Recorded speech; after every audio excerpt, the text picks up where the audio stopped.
Yeah, get right up on it.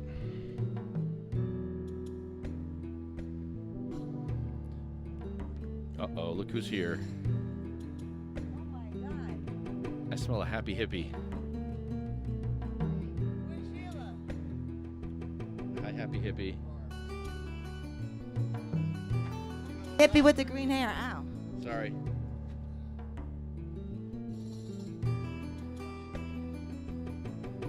Hi, hippie.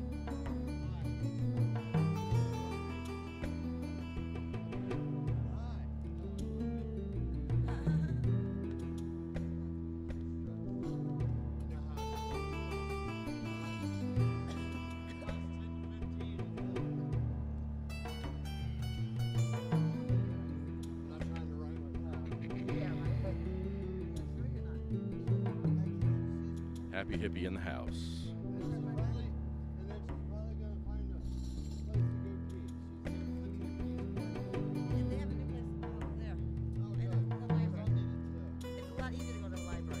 Electric nectar collector from Pure Puff Vapor Supply.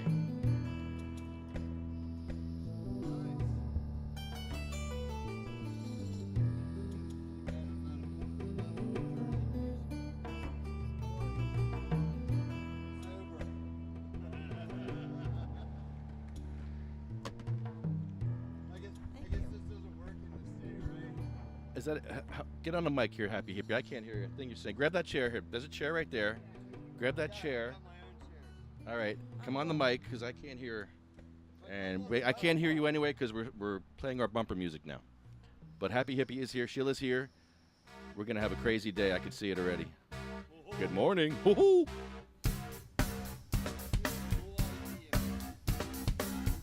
You have no idea. You have no idea. You have no idea. No idea.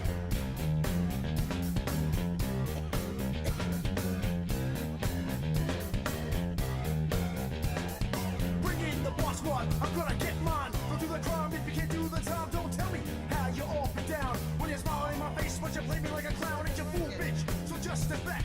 Or I'm mad dad when I come down straight. I thought you were my piece, but you play me out. Now I'm mad as hell, and I'm full of doubt. Who you wanna roll with? Who you wanna roll with? Lefty, let's roll. Who you wanna roll with? Who you wanna roll with? Lefty, let's roll. I am the law.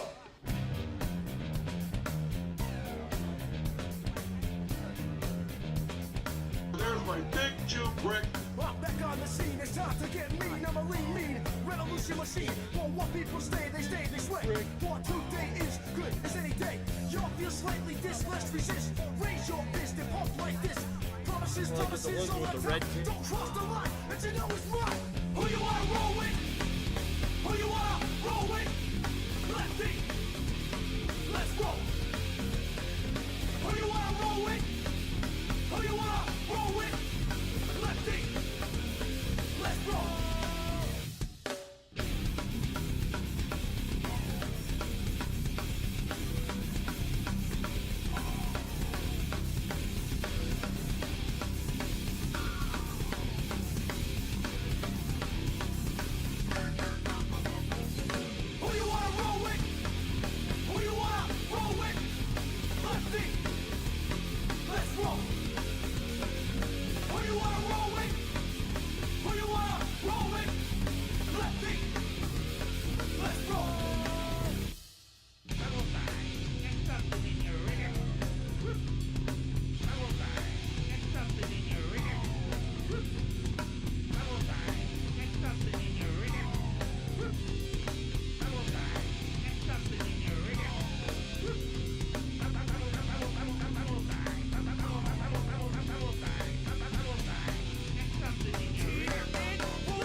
Welcome to Trenton. No, I shut it down.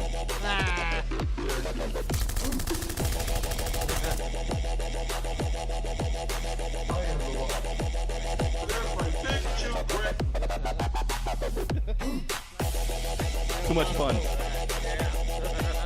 We're live at. I was fucking me up last night when you called. You're hitting those things. It was all sorts of messing me up, man. Yeah, you gotta get right up on these mics, guys. Right up on them. I can't hear you. Right here. So welcome to the Sativa Cross podcast. Ignorance is no excuse. Oh my God, what is that? Cookies. Oh my. Happy hippie crazy cookies. Happy hippie crazy cookies. Oh, sorry. Live from the Statehouse in New Jersey, it's the Ignorance is no excuse show. Yeah, I brought munchies. We got munchies. Yeah. Hippie brought the munchies. Cookies. Hippie brought the munchies. Every good hippie does.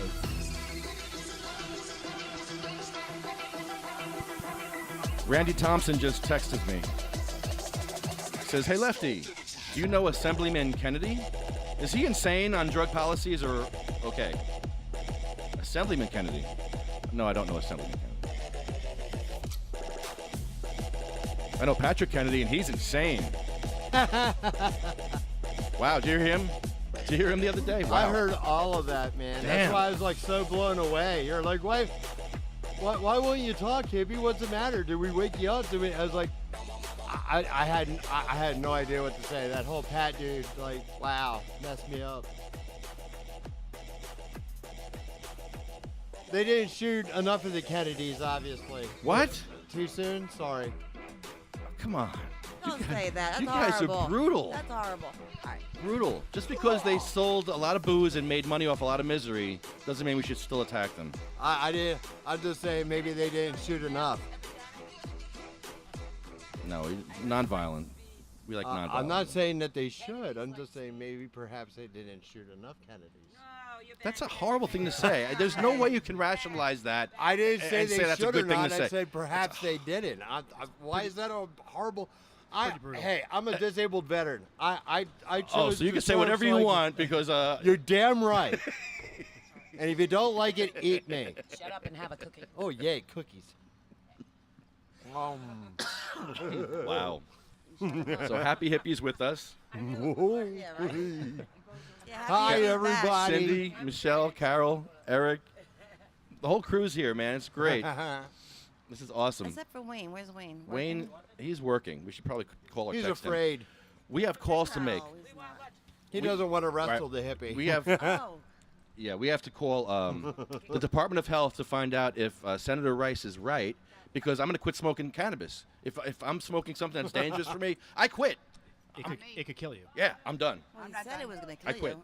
I want to ask him if I've it been smoking really for will. 37 years. I'm just fine. Really? You sure? Senator I Rice mean, said- You never died from it? You never died? Really? Are you 'Cause sure? Senator Rice said you're I gonna never die. gave out fellatio for it. Whoa! I never Whoa! did You must any be rich. sexual. Why? I never had to give out fellatio. It's just like a drug that. Did Senator Rice say that too? It gives out. No, I'm Oh just my saying God, in did he? general. In general, like it's Oh. not dangerous. It doesn't. It's bring you reefer to that point madness. Where you got to go out and give fellatio to get a hit of a bomb. Nah, or you don't have to. You got friends that'll just give it to you. Yeah, you Yeah. can. Yeah. something. Well, We won't mention names. it's far from dangerous. All right. Well, let's call Senator Rice's office. I have to He set said that it's up. dangerous and it's going to kill us. And breathing kills us. Well, yeah, but what's If the weed marijuana is according to dangerous, so is nursery rhymes. Oh, Why is that?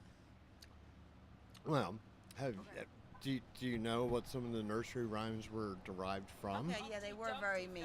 They were very mean. But see, I Yep, don't I'm know them. I can't hear you. Ashes, we all Bubonic fall plague. down. Yes. Oh my God, big time. And everybody's like, equates it to a nice nursery rhyme. And bring around the round. Cindy, I can't hear you off mic, Cindy. You have to get Yeah, on you should mic. come over here. Get on this mic. Get on You it. should, yeah. All right, I'm getting on it. Like Rockabye Baby, they fall out of a tree. I mean, who made up these? These must be Illuminati riddles or something. I always thought they were Humpty beautiful Dumpty, songs. Humpty Dumpty falls down, and look what happens to him. They can't even put him back together again. I mean, this Humpty really Dumpty. got me upset when I was a child. I don't know about you. It's because he didn't have any cannabis. What about Ring Around the Rosie? And the old lady that Hell lived in the was Ring shoe. around the room. Cindy. Ring around the rosy. What's wrong with ringing around the I rosy? need a question answered, Cindy. Yes. Who is Patrick Kennedy? Patrick Kennedy. He's one of the Kennedys. Oh my He God. must be a brother. Really? That didn't get shot. Yeah, he didn't get shot. I suppose he wasn't like screwing around with movie stars or porn stars. Or... No, actually, he's got 5 children. All right, He lives in take her mic 15. away. Take her mic away. Patrick Kennedy is an ex-senator or assemblyman from New Jersey. He Who is- suddenly went insane. his father was President Kennedy. No, I'm sorry, Senator Kennedy from Boston. Senator Edward Kennedy is his father. And Patrick Kennedy has a lot of money tied up in rehabs, and he has a lot of special interests in rehabs and stuff like that, and also alcohol, obviously, being a Kennedy. They like that. And he's with this group called SAM, which is a group called Smart Access for Marijuana, and it's a group that's a prohibitionist group, a group that spouts off stuff like Senator Rice is talking about how cannabis is deadly. So we have to call and find out how deadly it is, because I'm going to quit smoking today. I just quit smoking, guys. You should vaporize, then it's not so dangerous. He said didn't it would make say. you die no matter what. Yeah. If you smoke marijuana, you're gonna die. We have to call Ann. Oh, wait, Ann Armstrong said she called him. Did she? Let's call her first. I'd like him to clarify that, because Yeah. I'd like to know one case where somebody was proven that they died. from Right. cancer. Where's the science behind We can that? ask him. Well, he said He's doing it. a He's the disservice to the senator. public. Well, he's a senator. He's supposed to be smart and all-knowing. The ignorance is no excuse tour. So we battle ignorance. When ignorance is running rampant like that, we go around and, what's wrong with you?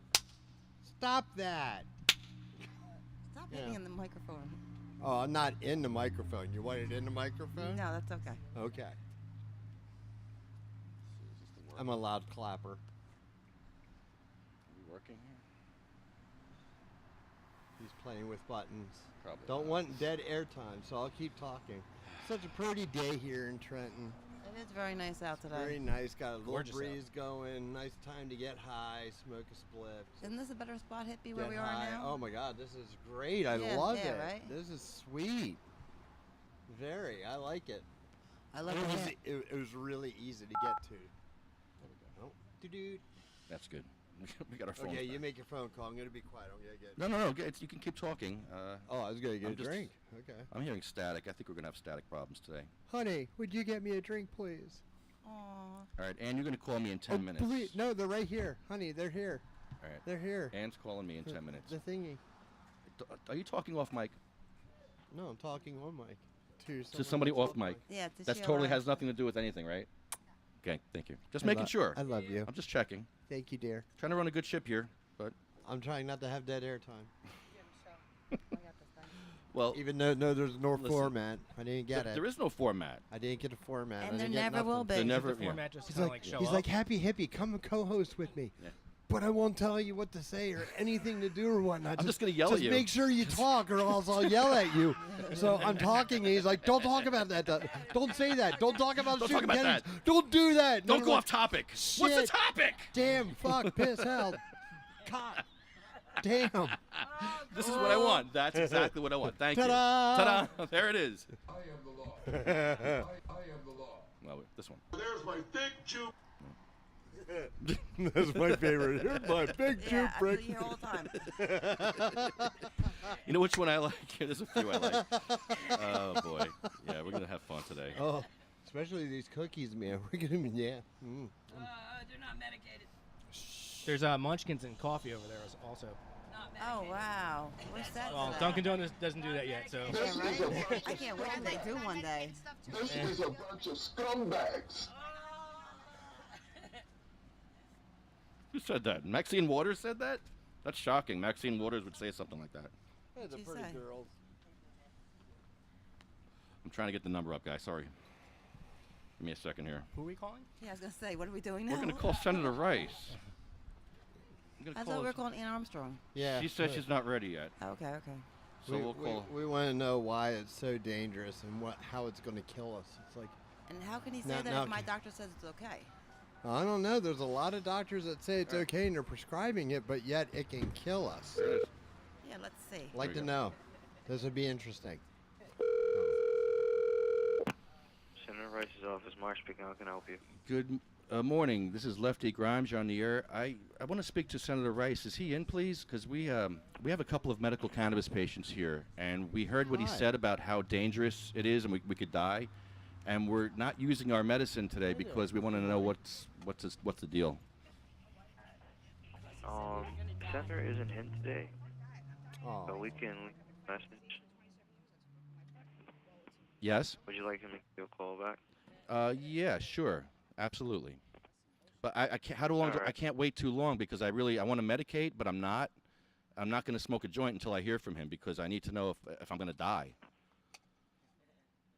Yeah, can I you can't really give you it. Can you text him? Huh? It's life and death. Can you maybe call his cell phone? Because it's life and death. Seriously, life and death. It says it's life and death. And I have a person with cancer here and a person with multiple sclerosis, and we need an answer. And we're dying, and we don't want to die.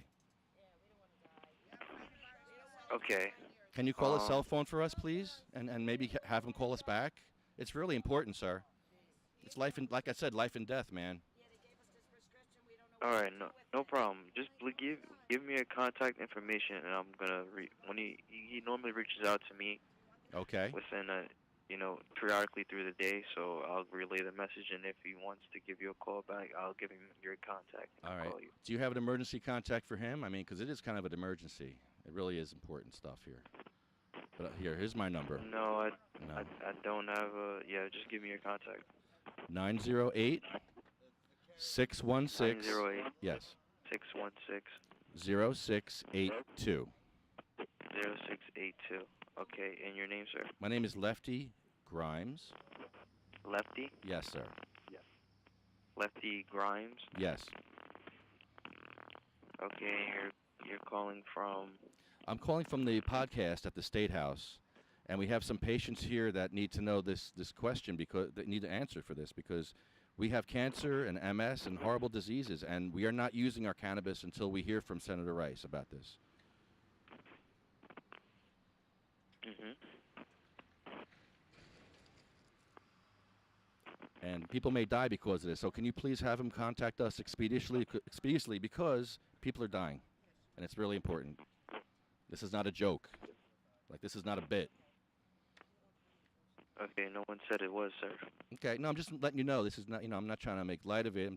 This is serious, and I wish you would, take it as seriously as we are because we do have cancer and multiple sclerosis here. And Senator Rice said we're going to die, and yeah, we know we're going to die, but we're trying to take medicine that's going to keep us alive, and he says it's going to make us die. So which is it? What do we do, and who do we?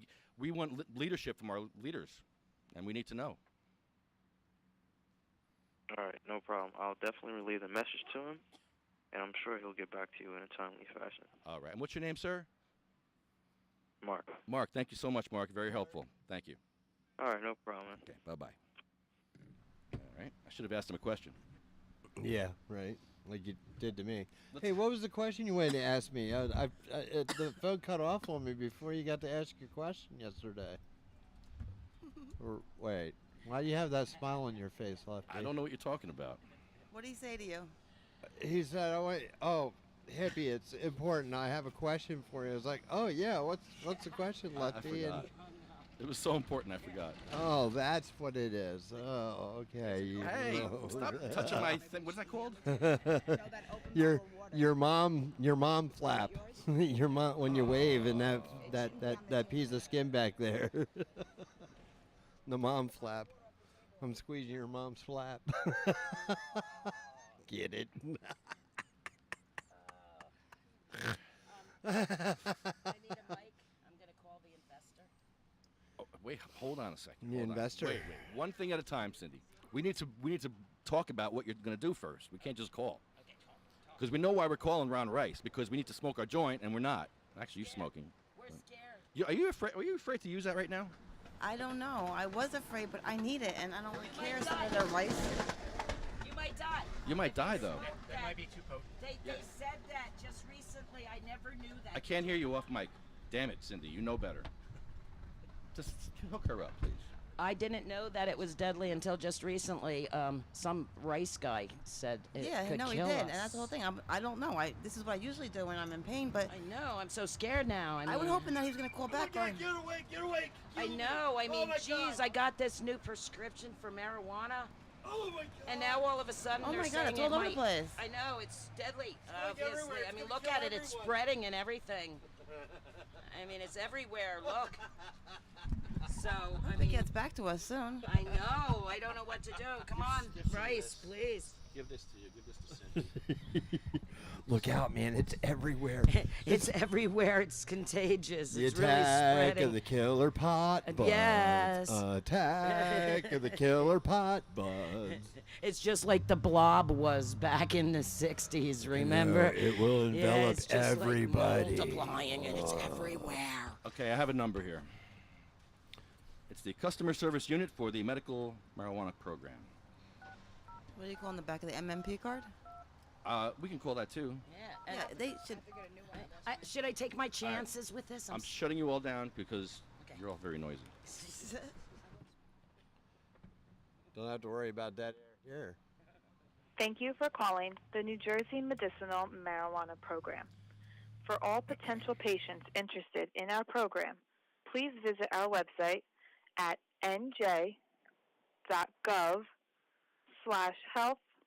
nj.gov/health/medical marijuana. For patients, press 1. For caregivers, press 2. For all existing patients, please have your 6-digit registry ID number and reference number on hand.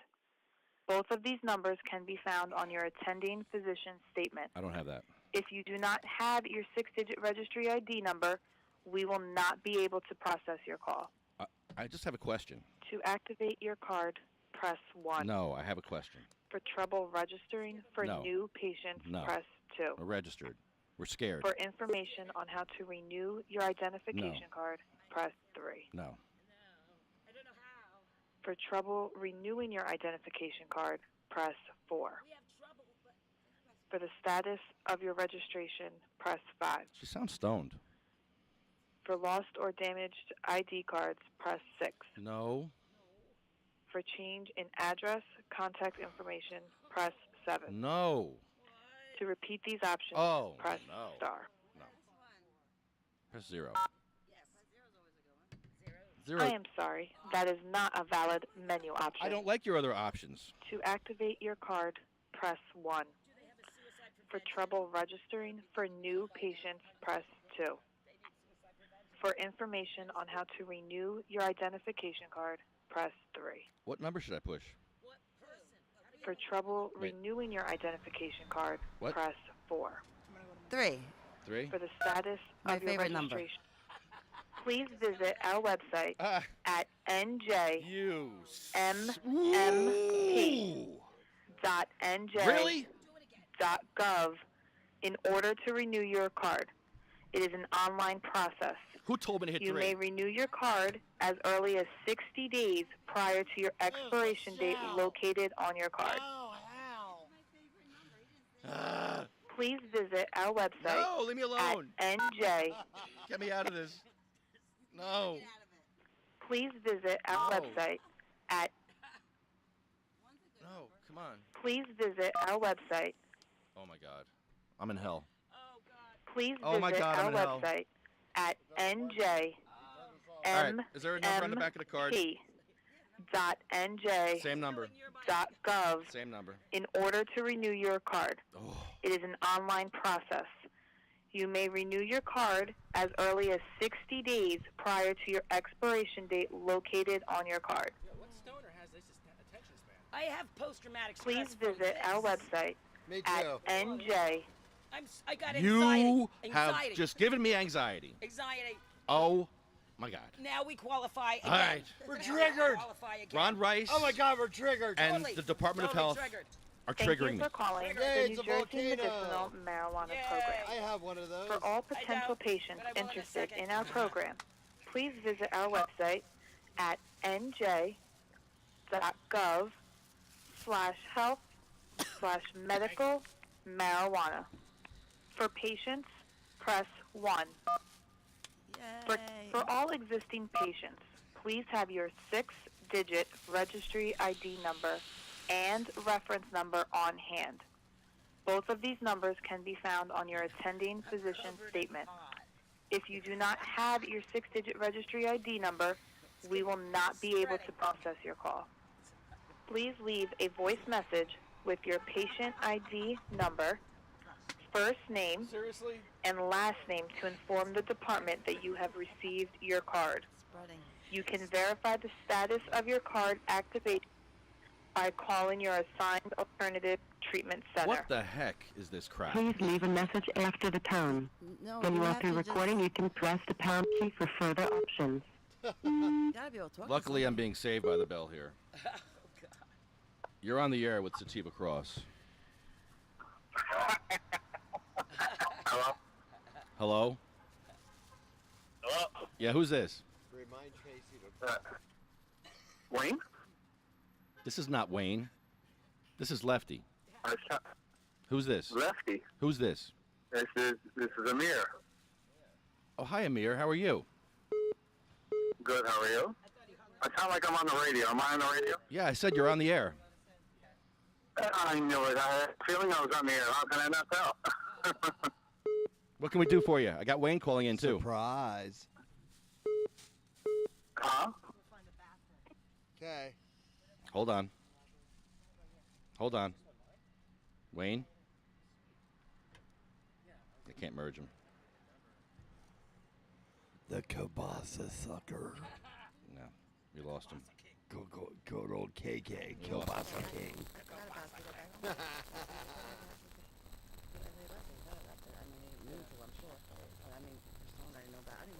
What? Talk on the mic. I can't hear you. I thought you had a caller. You're still live. Can you hear yourself? You're live. Okay, I can hear We're myself just having a now. conversation. I'm listening, and I can't hear you. I'm just saying. What are you talking about? You making a date? How he left What are you his, talking about? how he left his pen here. I love that pen. Thank you for leaving that pen. Yeah, exactly. You did that on purpose, didn't you? I did Because everyone that used it was like, I need a pen like this. Honestly, it was part of my master plan was to bring it here. Smart guy. Get you guys, and spread the word about the Dipper. Because It's a great tool. It's a great thing. The best durable medical equipment ever. That's right. No, it is really. Wow.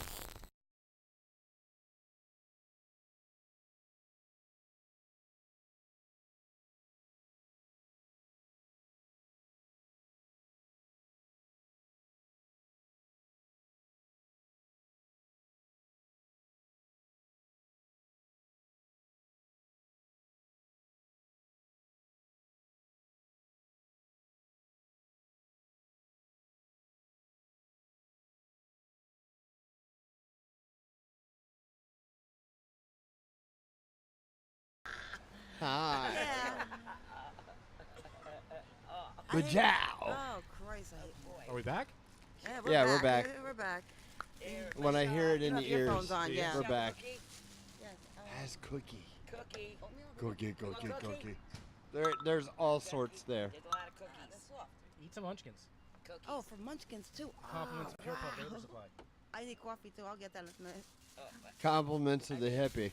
Have a minute of where? Per puff? All right, guys. Thank you. That is so nice of you. Yeah. Nope. I'm good. Thank you. Thank you very much. All right. This is a nightmare calling the Department of Health here. Try it again. Anything with department in it, I don't trust. Who are you trying to reach? Thank you for calling the New Jersey Medicinal Marijuana Oh, you're Program. screwed. The carousel For of all hell. potential You're back patients in it. interested in our program, It's gonna go round please visit and our round. website at nj.gov/health/medical Oh my God. This woman. marijuana. For patients, press 1. I think it should be a For Snoop all Dogg voiceover existing on patients, this recording. please have your Yeah, right. Be scary. registry Less, ID number. nicer.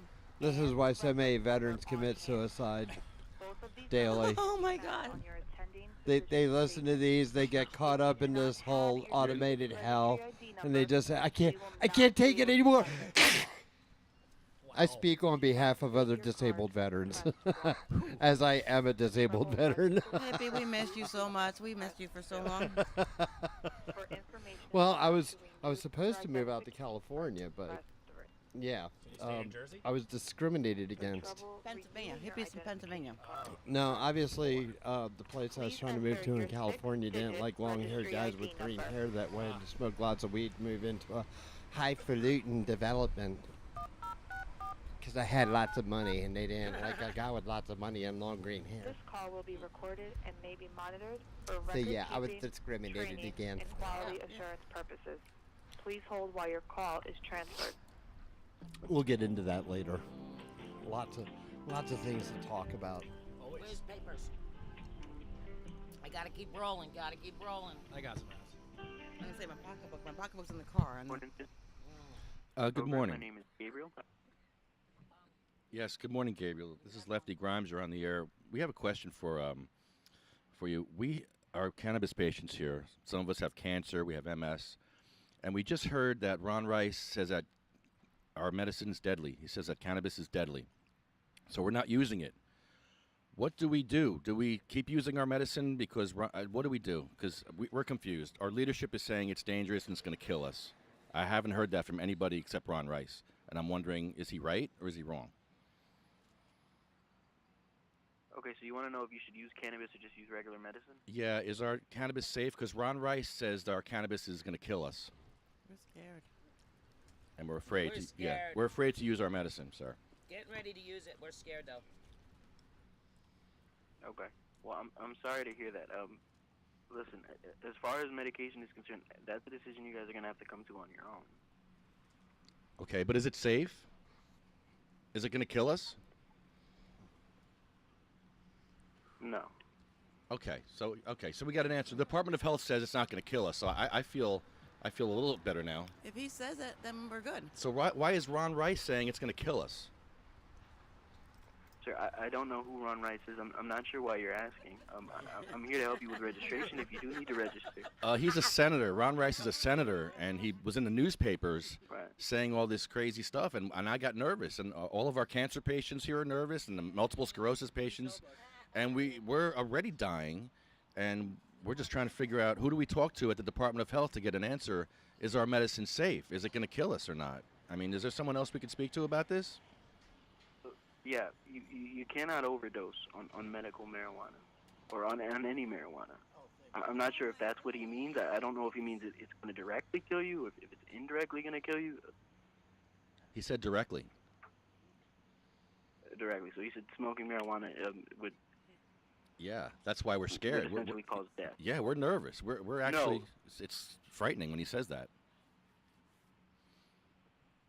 Okay. Well, I mean, I understand that he said it. That doesn't mean that it's accurate. That's completely false.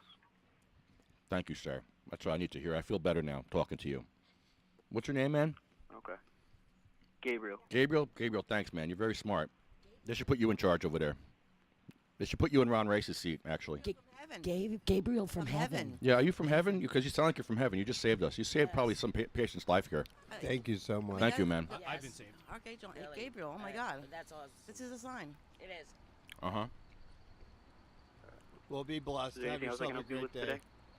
No, Gabriel, thank you so much. Appreciate your help. Come on, guys. Bye-bye. All right. Enjoy your day. I dropped some marijuana on my chocolate. All right. I think you just made my diabetes worse, by the way. Oh, you want a chocolate chip cookie? I dropped a piece of marijuana on my chocolate. Cindy, where's your microphone? This is You like can't- dropping peanut butter on your chocolate. I dropped marijuana on my edible. my edible. Oh, It looks no. very pretty. How'd it taste? Oh my God, right? They were good. It's pretty yummy. Oh my God, yeah. All right. All right, so we got our answer. Did we get an answer? Yes, we did. It's safe? It's safe. It's not going to kill us. We're not going to die? He Gabriel said told no one's us. going to All right. overdose or die. All right, where's my weed? He was totally. He was saying Ron White, Mr. Rice didn't know what the hell he's talking about. Thank you, Gabriel. He didn't know who he was. He must be nobody there. Wow, Gabriel said that that Mr. Rice was ignorant. Yeah, and Gabriel's from heaven. Pretty much, He knows yeah. better. Sweet leaf, yes.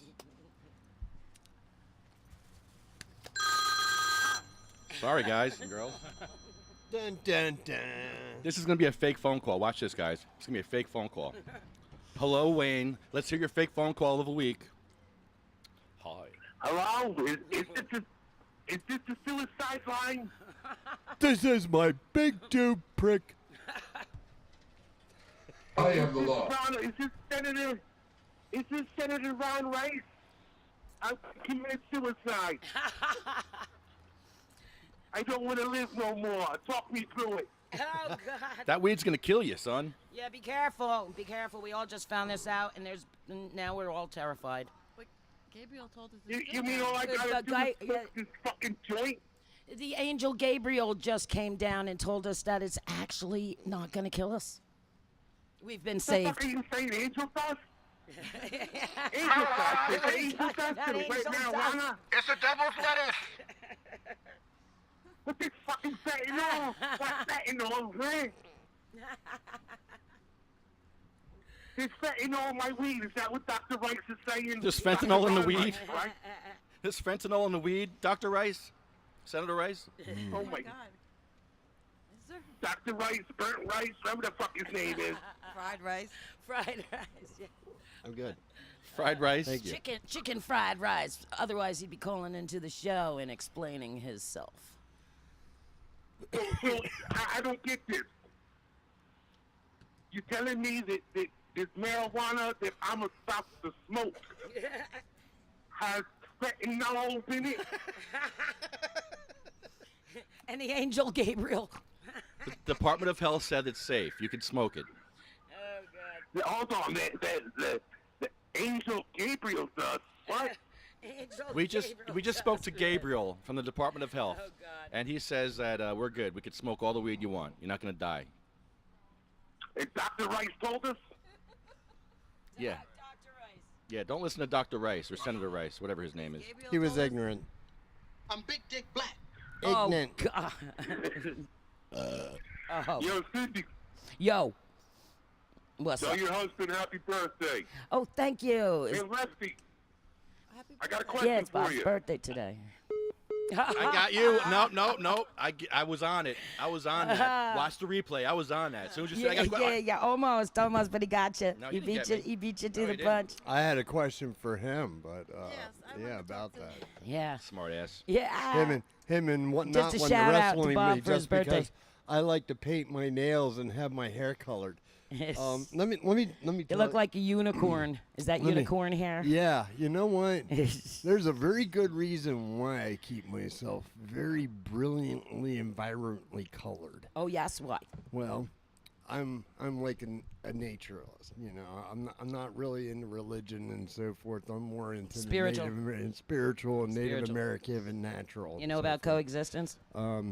No, because I really hate people. Oh yeah, same here. It's like yeah. Yeah, and I really hate people talking suck. to People most suck. of them. They in totally general. suck. Yeah. But the reason I do it is because in nature, most of the really venomous and poisonous things tend to be very brilliantly colored. Well, True. I tend to be a very dangerous individual because on top of some of the cards I have, I'm considered a lethal weapon. I can kill with my bare hands.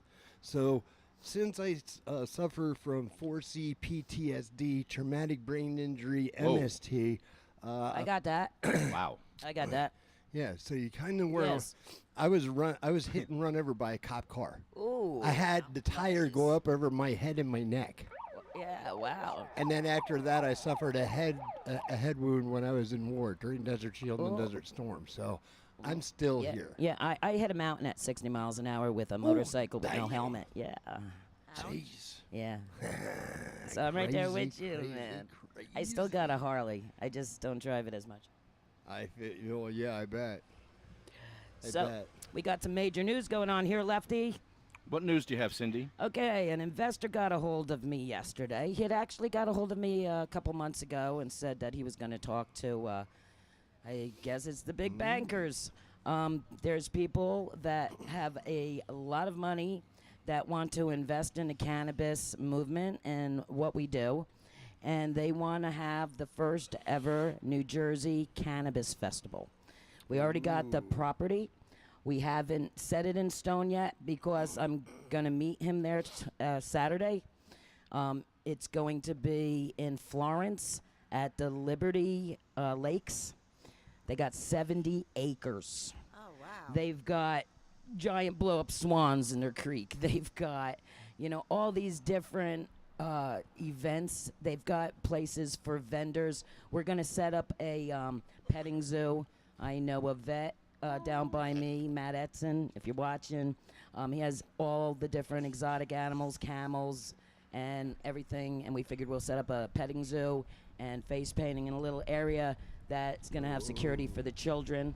One parent or one babysitter has to be in with the children. Yeah, definitely. Each child, And so we're going to have Robert Plathorn contacted me today. I haven't even checked my messages yet. I can't let my battery die. Robert Plathorn contacted me. Guess what? Silver Tours coming to New Jersey. Irvin Rosenfield? Yeah. All right, guess what? He's coming to New Jersey. He's coming to this first ever New Jersey Cannabis Festival. You are hearing it for the first time ever live on Sativa Cross Radio. Ignorance is No Excuse tour down at the Statehouse. Go Cindy. This is for real. We're also going to contact Paradise Lakes Campground because there will be a camping event after party after this event. So the first event will be a setup like with doctors. We want all the New Jersey medical marijuana doctors to set up booths and promote their businesses. We want the doctors who are MDs at the end of their title. We want them to come down so they can register as medical marijuana doctors so they can give it as an alternative medicine instead of pharmaceuticals. We're going to have the dispensaries there. I already got fire spinners. I've got hula hoop twirlers. Rick Nye from New Hampshire Hemp Fest. I invited Rob Robinson from Damn Sam's New York. Tom Brown from New Hampshire Cannabis Fest. Already have the edibles contest. My favorite woman, Julie, and Julie's going to come down. We're going to have an edibles festival. They already got a glass blower making the trophies. We have several bands already lined up. We have Northeast Corners. We have the main one is Red Meat Conspiracy.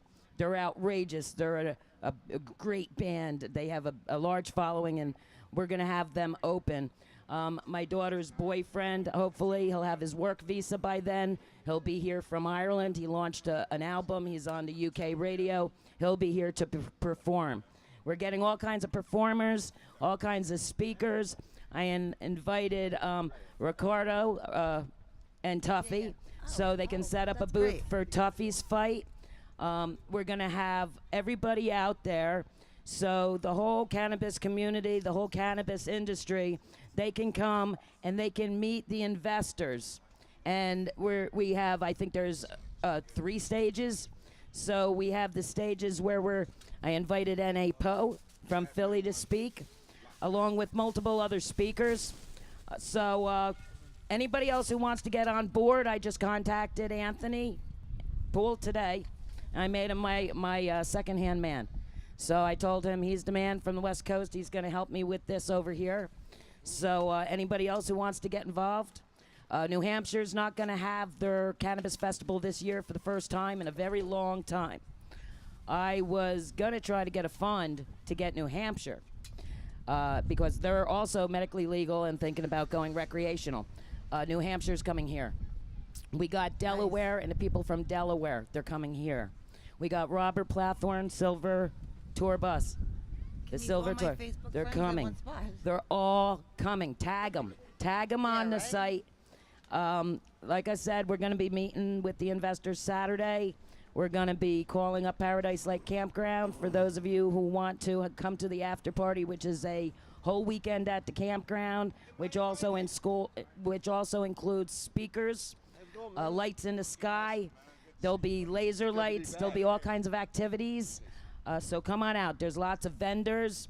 When is this? This right now, this is the first that I'm sharing with this.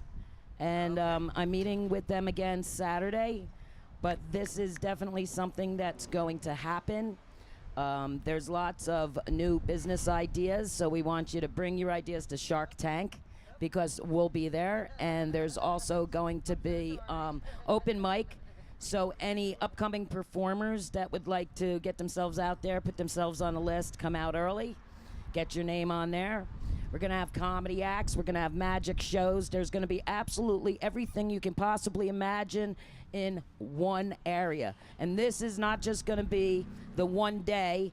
This is going to be the one day for investors and the industry. And then we're going to have a camp out that is going to be like Woodstock. So I want everybody to come out. We're going to try to get some good headlines. Oh.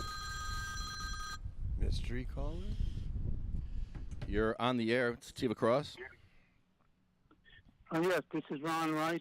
I'm calling back. Someone called me. Yes, Senator Rice. This is Lefty Grimes. I have a question. I'm here with a cancer patient and a multiple sclerosis patient, and we saw the what you said about cannabis is going to kill us, and they're actually afraid to actually medicate with their medical cannabis right now. That cancer is going to kill you. Can you say that again? No, you said that medical marijuana is going to kill us. I've never said that.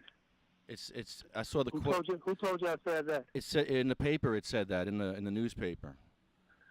I don't think so. Either the paper wrote something wrong or somebody misinterpreted. I said medical marijuana is what we should be working on to make sure people get the medical marijuana under controlled conditions. And it's legal in New Jersey, and the bill should be, if it's legal but people can't get it, we should be fixing that. I said there's a difference between medical marijuana and recreational marijuana.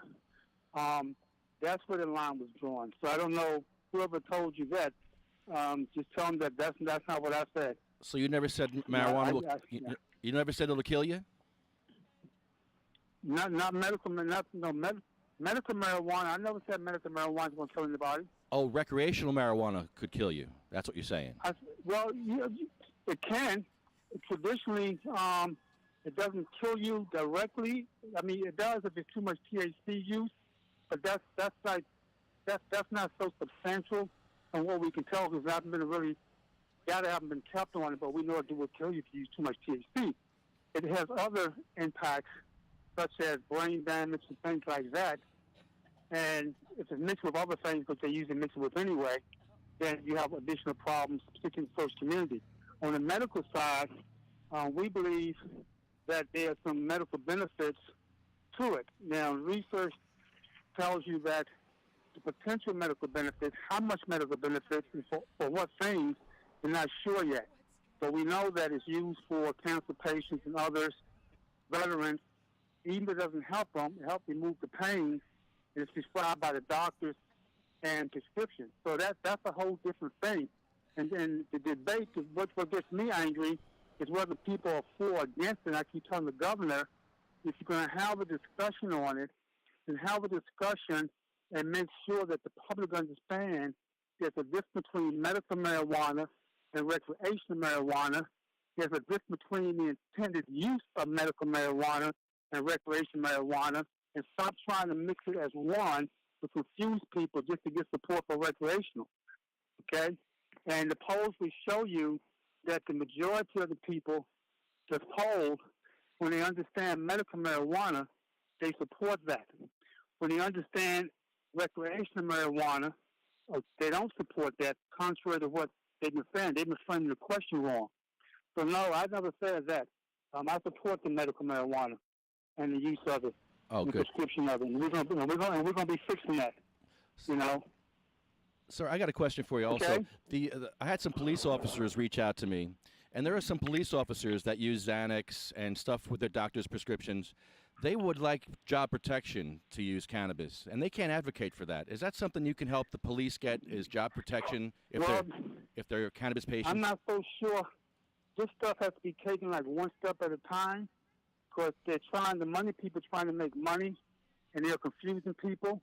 And in the meanwhile, we have to protect communities, and we have to protect jobs. One of the concerns that on the recreational side more so on the medical side. In Colorado and elsewhere, the industry is getting so they can't hire people anymore because they're testing the stuff in the system, and they can't seem to keep employees. But they're concerned also because they don't know what kind of liabilities they're going to have because there haven't been any real test cases or lawsuits that's going to eventually come down. Testing the things that they're doing. So they don't know if they should continue the drug test or not. They don't know what the exposure. They don't know if they're immune to anything. And so law enforcement has been against the legalization of recreation, but there haven't been any discussions about the medical side of it at all, and from law enforcement perspective. In other words, we have not had a conversation, okay, what if a law enforcement person getting it legally for medical use, so they got injured on the job or what have you, like veterans, what exposure. So do we take them and find an area in the police department for workers with disabilities that they can perform without creating additional problems for the law enforcement not to do, or what? We haven't had that discussion, so that's something that has to be discussed out before people decide they're going to do legislation or try to get into that debate right now. A police chief just died, and the last couple of years of this police chief's life, he was a medical cannabis patient, and he felt very guilty. He wanted nobody to know because all his life he spent locking people up and arresting people for this, and he died, feeling bad about that. And a lot of law enforcement officers, Was he still on the job, or he was retired, or he was out on disability? He was retired at that point. Yeah, see, so retirees are no different than anyone else in terms of protection from the use of medical marijuana. That's not an issue. I think the question that's being raised by you, or at least it's being implied, is what happens to me. I'm a former cop. If I was still working on a job and taking some pain medicines and stuff like that, and they weren't really performing the way they should, and the doctor recommend medical marijuana to me, what happens then? I think that's the question you're probably raising. Is that correct? Yes, sir. Okay, so I don't have an answer to that because it hasn't been something that we debated or even became a conversation in all the marijuana discussion. The conversation around employment has been general. So it didn't single out one job title over another. For example, we know, like I said, industries are concerned. We know that construction unions are concerned about the use and working the job. And so it wasn't like any particular vocation, if you will, the discussion's been driven around in terms of impacts and things like that. So right now that discussion fits in the broader category of employment, period. Okay. Hello? Yes, thank you, sir. No, it was good. Yeah, okay. So hopefully that's helpful. Okay. But the medical thing, I'm good with the medical. As long as it's done correctly under controlled conditions, I think that's something that, there's some potential benefits, et cetera. We'll find out long term. They haven't been measured out yet, but it seems like the research is pointing in that direction. Well, there are side effects too, but the side effects are nothing. It's like any other medication you're taking.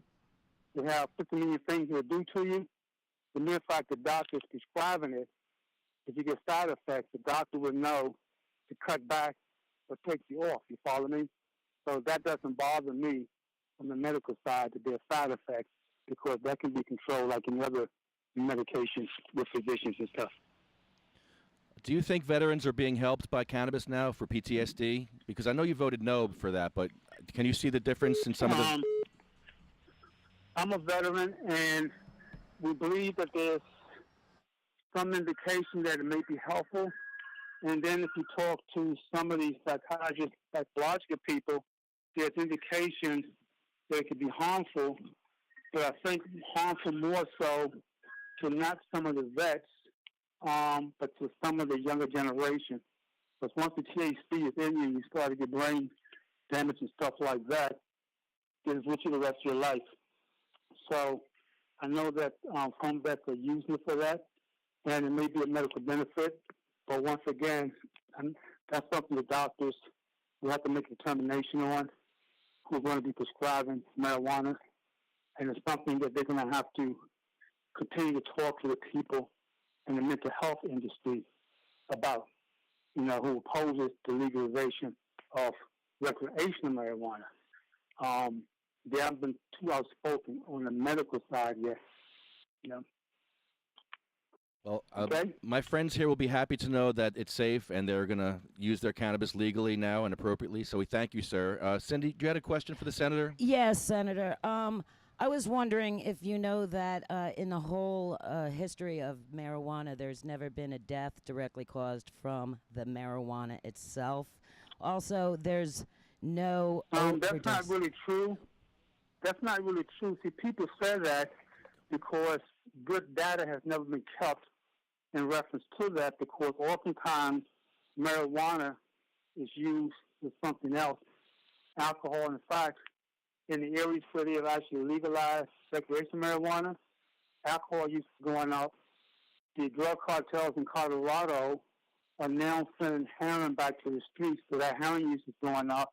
So it's like anything, it's a combination, but then there was some testimony by some parents who know for a fact that their young men and women only did marijuana, and they came from out of state. The one lady testified on the record that her son died, and because the marijuana content potency was 28%. Usually it's a lot less than that, and so you don't really get the kind of deaths you would get from other drugs unless it's laced or mixed with some things like that. So when people say no one died or died from marijuana, that's not totally accurate. What they should be saying is that there are no substantial documented deaths from the use of marijuana and marijuana only. And that's why I keep saying they're rushing things to make money, but they're not giving people an objective review of both sides of it, and they're not measuring out. The problem is that there's no longitudinal studies done on the legal use of marijuana, and a longitudinal study takes 20 years of cohorts or more. But we do have 5 years or so of post-suit of experience with Colorado and others, and there's some bad indicators out there.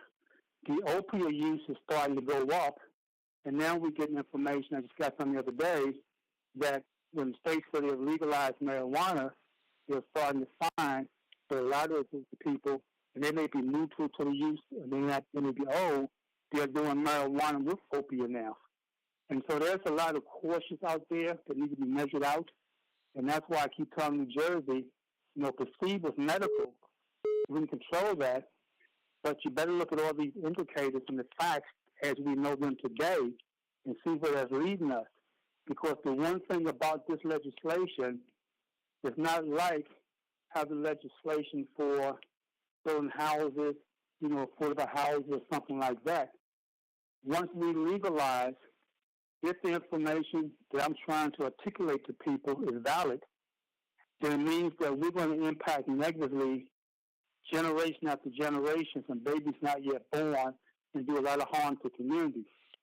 If, in fact, the information that I'm generating and researching and receiving from testimony is not valid, and the folk who are pushing the legalization of recreation and all that kind of stuff is valid, then there's no harm done because we can still do it in the future. You follow me?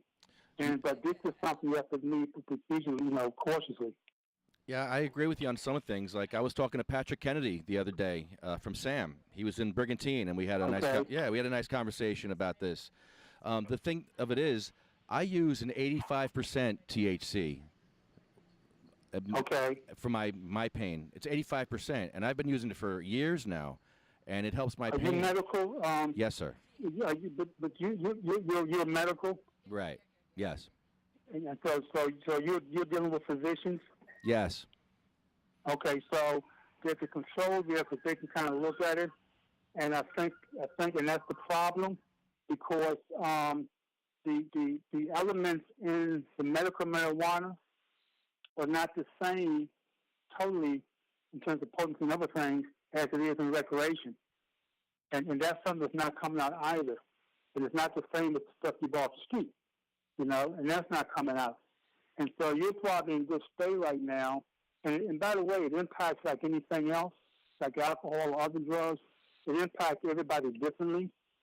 And that's based on a lot of biological stuff I don't know about, and metabolism and, you know, your diet and all the other crazy stuff that they do to us, okay, you know, et cetera. So that's probably what it is. And so 85% THC is really kind of high, et cetera. And I'm not so sure if that's the norm, but I know that the one lady testified on the record, I know it was 28%, and that person died. Now, it could have a lot to do with the makeup of the biological system. That's why it needs to be researched out.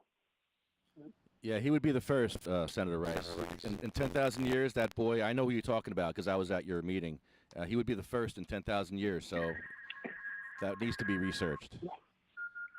Oh, yeah, it has to be, and that's why New Jersey, you see, for your politicians, what we do is, everybody say, yeah, so we think we'll get votes by saying, yeah, but everybody say, yeah. You know what I'm saying? We're not doing the people any justice if we're not doing the research and weighing on everything. You know, I always tell people, bad information is still knowledge, okay? You know, and you learn from experiences. I said, but we just like to say yes, and then we find out later we made mistakes and we're doing harm, and we can't change things. So there's no rush for recreational. It's really not, okay, except for somebody want to make some money on Wall Street. He just and said, the government did you hear what he just said? There's no rush on that. Oh, my God. The rush right now is to fix the medical piece and to continue the research on the medical piece, because there may be other valuables on the medical side that's controlling the doctors that we're not aware of. And people are not writing papers, but now people are going to start to write papers. The medical people throughout the country, this country and other countries, are now starting to really get into this stuff where they can produce some papers on the good and bad about marijuana. And we know what that is as we move down.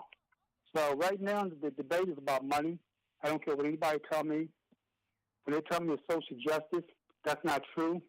Because if it's social justice, then we can do social justice today by decriminalizing and still do legalization or recreation later on once we know more about it. Follow me? And so when you say you're not going to take people out of jail, even though they shouldn't be there, until we give you a legalization bill, that tells them in itself it's not about social justice. It's about money under the auspices of helping minorities get out of jail. And I think that's deceitful. And for me, to be quite frank, it's insulting.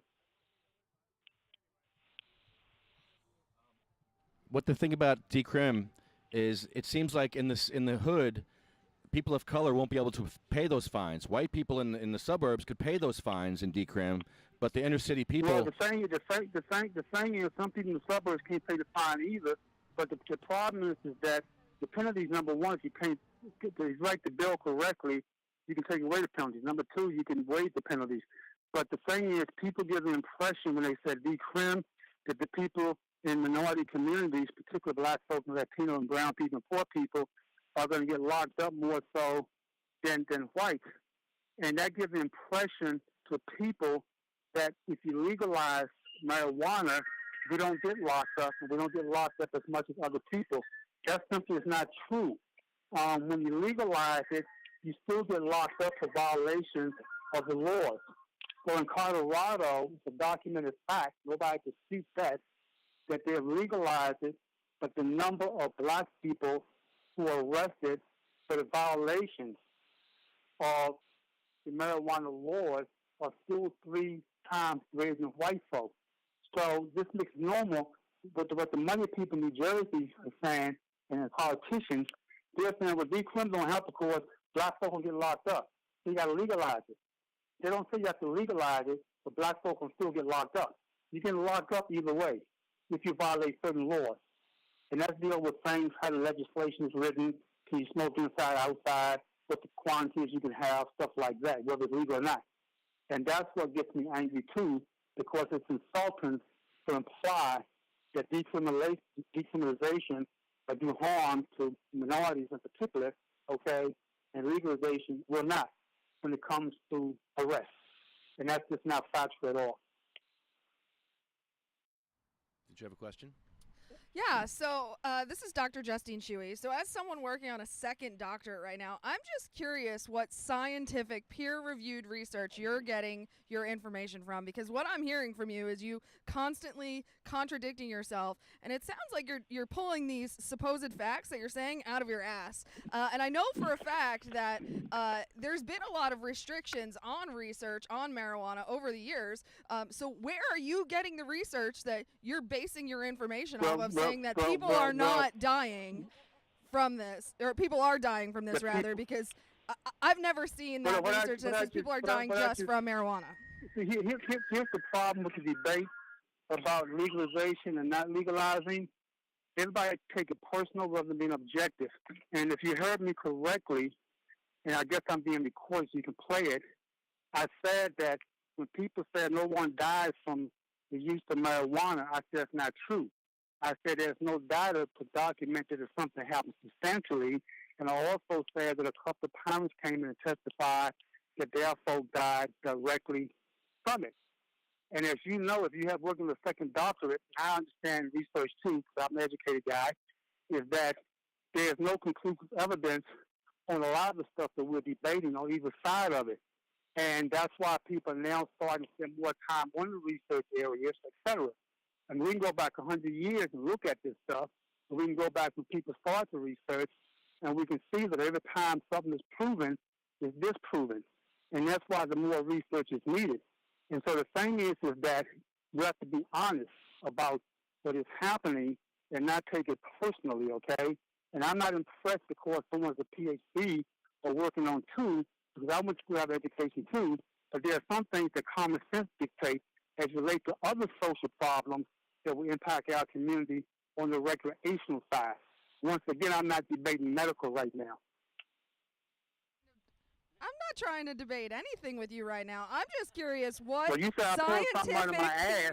That's the word. When you said I pulled something under my ass, it's like you was getting angry about the fact that I'm trying to be more objective, and my research is coming from the same place yours coming from, getting on the computer, reading papers, bringing people in to testify, reading articles, talking to people. That's how you do research. That's the only place you get research, unless you're a scientist and you're putting stuff in the tube, okay? So your research and my research is coming the same place, and you're probably reading stuff I'm not reading that I should read. Are you doing research on Dr. Google again?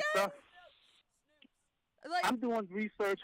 I'm doing research the way you do research, okay? You look at documents, okay?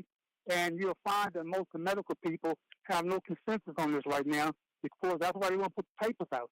If you look at other countries, they're getting a little deeper into it, and they're finding married and non-married. And that's how you do research. So how is you going to do research if you don't read? So if you write a paper, I have to read your paper. And whether you right or wrong is not the issue. I have to reveal what that particular paper said versus some other paper. That's all I'm saying to you, and you know that.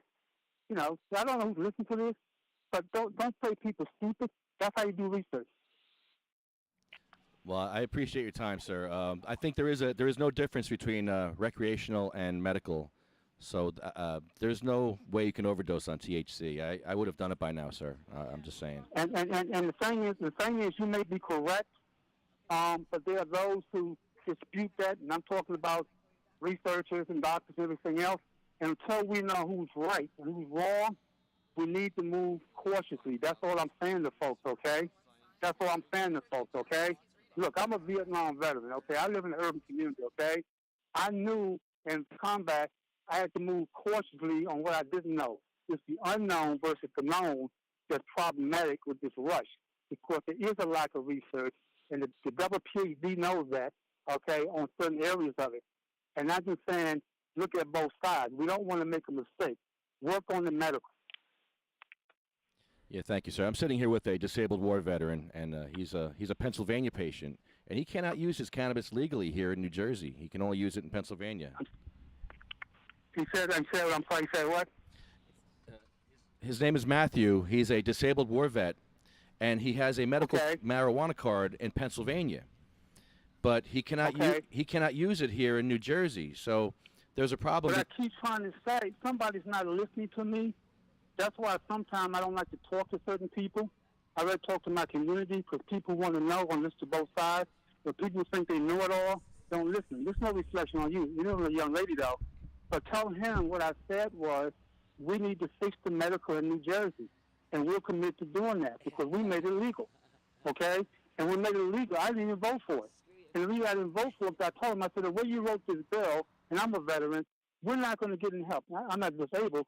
You have to do it differently. Now the new governor come in and say we're going to fix it.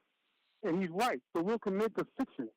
If we fix it the right way, we're going to make sure he can use his medical card. Yeah, we got to help the vets. And another issue is wheelchair access for vets. There's if you see Hudson County and even Newark, there's no wheelchair access. There's no wheelchair access for disabled war vets in Newark. It's very bad. I don't know what we can do about that. I'm sorry. There's no kind of what kind of access? Wheelchair, like a wheelchair access, handicap. Wheelchair. Yeah. All of it. It's very bad. See, that's my point. My point is, this is all medical related, and I haven't seen the report coming out from the governor's task force that's supposed to be looking at what we're supposed to do to fix those kinds of problems that you were talking about. But it's something that needs to be in the mix. You know what I'm saying? Yes, so sir. I think the veterans you're talking to, and I think we're kind of on the same page and same mindset as what needs to be done that haven't been done. And that's why I didn't support the bill when it first came out and they passed it, because I knew none of this stuff was happening. And so we need to fix that. And how much of it we get fixed with this government legislature, I don't know. But they're going to spend their time arguing about recreation and not spending a substantial time dealing with this. It's not going to get a fixed either. It's going to be a bunch of rhetoric. And that's the difference. And right now, our veterans and our people who are not veterans who have a medical need and doctors know it would be helpful to them, etc., we need to fix that. And you can tell the PhD that's not a contradiction. That's a reality, okay? Well, thank you, sir. Yes, we need to support patients because they're getting left out in this recreational thing. Everyone sees dollar signs, and no one's talking about the sick and the dying. So thank you for considering. You got it. Yeah, dollars, that's all they're talking about. You're right about that. All right, thank you. Thank you, sir. Have a good day. Thanks. All right, bye-bye. Senator Rice, Senator Ron Rice from Newark, ladies and gentlemen. Wow. I don't believe that. Lefty, We finally you're the talked man. to him. Yeah, right? You're the man. Like, Wow. He actually called back. Like, Yeah, that was and fast. Yeah, that's amazing. amazing. You know what? But I really wanted to tell him that marijuana doesn't cause brain damage and that it's You're right. also not a gateway to heroin. He's paying attention, people. He's paying attention. My God. I mean, but he really needs to educate himself on the real medical values of marijuana because obviously he hasn't. And he must be reading it off Snoops. You're on the air with Sativa Cross. Hey, this is Joshua Lee, Dept from Missouri. How you guys doing today? Hi, good. Who's this? Joshua Lee. Rich Morosky said you guys would want to talk to me today. I'm the guy that took the picture with all the big bag of smoothie. Yeah. Smarties, yes. Oh. The Smartee guy, yes. That was great. When I Yeah, saw the that Smartee thing. guy. That's me. Are you on speakerphone? Can you take us off speakerphone? Yeah. One sec. There we go. Is that cleared up a bit? Yeah, it's better. Thank you. You're quite welcome.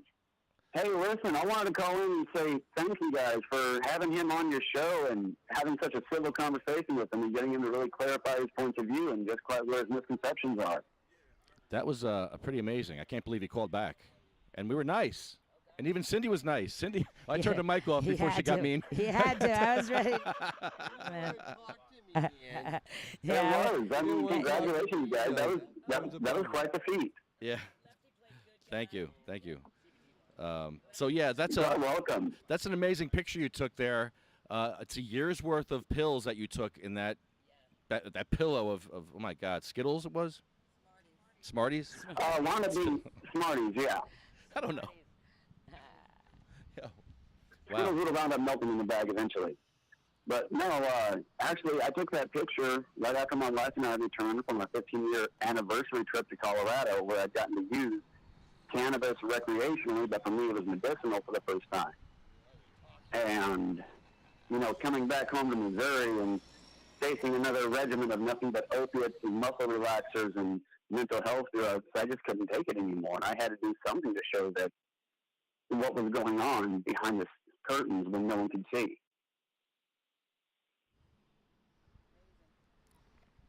Well, that's an amazing picture. It's like a picture. Yeah, well, it's like one of those pictures Mike Whiter would take. Come get one. Yeah, it actually is. Mike White reached out to me afterwards and said, "Hey, good job on that." I mean, I hadn't even heard anything about this. I wasn't an advocate at the time. When I took that picture, man, I was a cranky, disabled vet. I couldn't get out of my house. I couldn't be around people. You know, I took that picture and I hoped to start a conversation with a couple of people. And next thing I know, I'm having an opportunity to spread the message, and it's time to buckle up and buckle down. You know what I mean? So that picture. Yeah. Sorry, go. You know, that picture, that's a picture of me holding 9.4 pounds of Smarties. I was taking 27 pills a day, 9,855 annually. I had to buy out 2 candy stores just to get that many Smarties, which is absolutely ridiculous just to represent my pill load. And when I took that picture March of last year, I was a size 40 and 220 pounds at 5'7". And today, after some serious therapy and the hope that springs from going out to Colorado and knowing there's other alternatives, even if I got to fight for them, I'm down to 145 pounds and a size 28. Way to go, brother. I mean, you know, I know that there's people out there who fear that this is a gateway drug. They fear all this stuff. And to be honest, we did too. My wife and I we're your typical cookie-cutter Republicans who saw no use of this drug as lettuce until it was personally beneficial to us. Okay? So I live in a glass house, and I can't throw stones at people who haven't changed their minds yet, because I used to be the same damn way, and that wasn't that many years ago. Okay? But once we started doing the research on it, we looked into the science and data about it. We went out to Colorado, and we tried it for the first time. Well, I tried it. It was life-changing. And realizing that there are so many of my brothers and sisters dying every day, when we've got studies out of Canada that show a 77% reduction in suicidal ideation in Canadian veterans that are prescribed 3 grams of cannabis a day. It's a 56% overall reduction in PTSD symptoms, which is far beyond any other medication that's ever been put out there. I mean, this saves lives in states where they have access to it for chronic pain. You know, you see a 20-25% reduction in opiate overdoses. Here in Missouri, we lost 1,100 people to opiates last year. We can save 200 people the first year of good programs in place.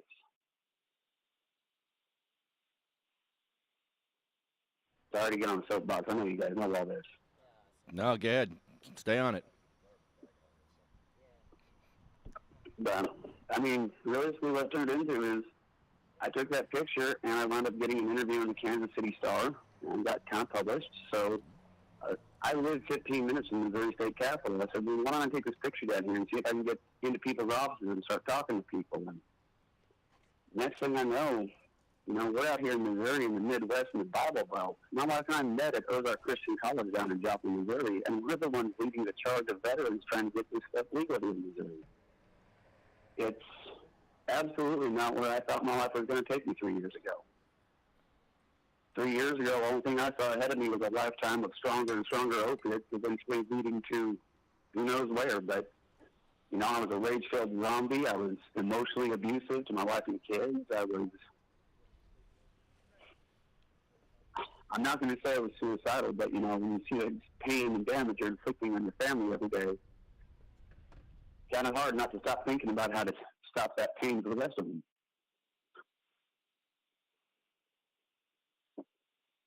And when I realized that's where all my brothers and sisters are who live in states where they don't have access, or where they've been lied to and told that this doesn't help you, or that there's not enough research and data, we got a Dropbox link on our Twitter and Facebook account, pinned to the top.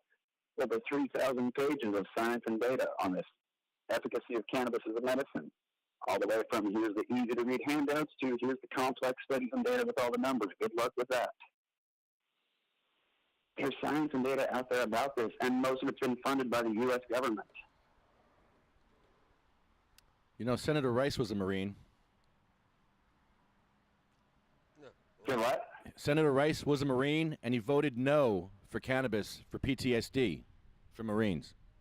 And see, I heard him say that, and from what I heard from a lot of what he was saying, it sounds to me like he's willing to support the rule of law, so maybe he just hasn't had the chance to sit down veteran to veteran and have the science and data behind how it actually helps. Because, you know, there are some really scary-sounding studies out there that claim to show a link between cannabis use and mental health disorders. But right behind them came the 3 other red actions about that same study going, you didn't correlate for nicotine use, didn't correlate for alcohol use, didn't correlate for traumatic paths. Like, literally, you just asked, do you smoke weed? Yes or no?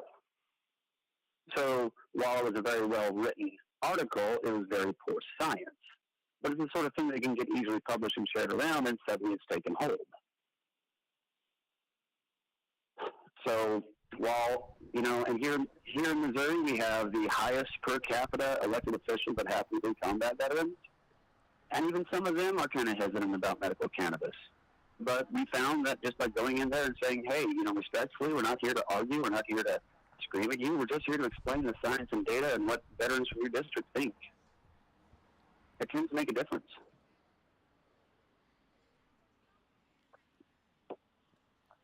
I'm just looking at your picture now. Again, it's an amazing picture. Look at that, Matthew. Dude, you look at that picture, you can see the look in my face. That's not the look of a man who has hope. Yeah, look at that. In any way, shape, or form, because that's what I was holding in my hands was my future. You know, this was before we got involved in advocacy. This was before the ballot initiatives really took off here in Missouri. This was before the House passed a really limited, but we're working on it, cannabis bill. I mean, you know, this was when I was sitting there looking at 9.5 pounds of Smarties going, nobody would tell me eating that many Smarties is healthy, and I'm putting that many chemicals in my body. You know, all the while pounding down a fifth of 151 every other or every 3 nights just to help kill the pain and go to sleep. There's no way that's healthy.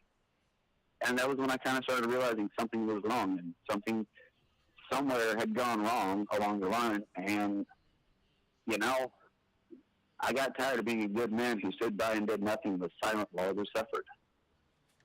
So I'm fortunate enough that I'm a disabled veteran. I get a salary from the VA, so I've got a little bit of free reign to do advocacy work in a way that most other people don't. We're here with disabled war veteran Joshua Lee, who has an amazing picture of 9,828 pills a year. Is that what the number is? That's amazing. 9,855. The number has been changed on the meme a few times because I originally wrote it down wrong, and then it got copied, and then someone else updated it, and I never even made that meme. So what happens if you get arrested without a medical card in your state? Well, here in Missouri, it's kind of interesting. There's several cities that have actually decriminalized up to 33 or 36 grams, I do believe. So you get a possession charge, you get a ticket. Of course, you're still banned from getting federal student loan aid of any kind. And, of course, it's going to disproportionately affect minorities as opposed to the rural, lighter-skinned folk. And statewide, it's a ticket-only, no jail time for 10 grams or less. So while they've worked on broadening access to it by city level and to some degree loosen some of the restrictions on the state level, for the most part, they're symbolic victories, and they need to be taken with a large grain of salt. So you've tried natural treatments. Have you tried acupuncture and cupping and stuff like that? Cupping I haven't tried, no. See, my diagnosis is fibromyalgia, PTSD, and arthritis. The fun part is, along with a few destroyed joints here and there throughout the body.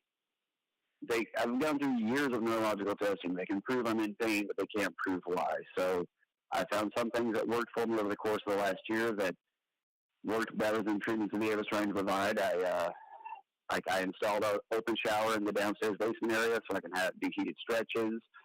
Learn to start puttering out in the garden, backyard, not a garden, so I can alternate bending and stretching and, you know, slowly learning to explore the limits of my own body and how I could adapt to my new lifestyle in a way that, unfortunately, the Veterans Affairs Department just simply doesn't provide easy access to. Are you happy with the VA? That's a delicate question. Am I happy with the VA overall? No, it's a government program. Like any government program, it's bloated and inefficient. Am I happy with the personal care I've received? Yes, absolutely. Every doctor I've encountered has been doing the absolute best they can with limited funding and shorter staff and worse equipment. I mean, when you've got a serious budget shortfall at every Veterans Affairs hospital, for instance, to give you an idea of something I'm not personally happy about, we have a roommate who's quadriplegic, and she fell out of her chair, and in my panic to pick her up, I herniated a disc. It took the VA 4 weeks to get me in to get an MRI of my back, even though my doctor had me go up to my personal doctor from the VA had me go up to the ER that night because of it. 4 weeks to even get an MRI of a potential herniated disc? I mean, you know, I like the idea of a veterans hospital. I like the idea of a safe space for veterans, especially some of us that need a safe space from civilians. But why couldn't I have had the right to wave my VA card at an ER doctor and say, hey, it's guaranteed the VA will pay for this? You know, right now we've got veterans who are losing cars and losing homes and going into collections because the VA refuses to pay their ER visits. So how could I take the risk of going to the ER and getting an MRI done? So instead, I had to wait 4 weeks and potentially do more damage to my lower spine without knowing what was going on.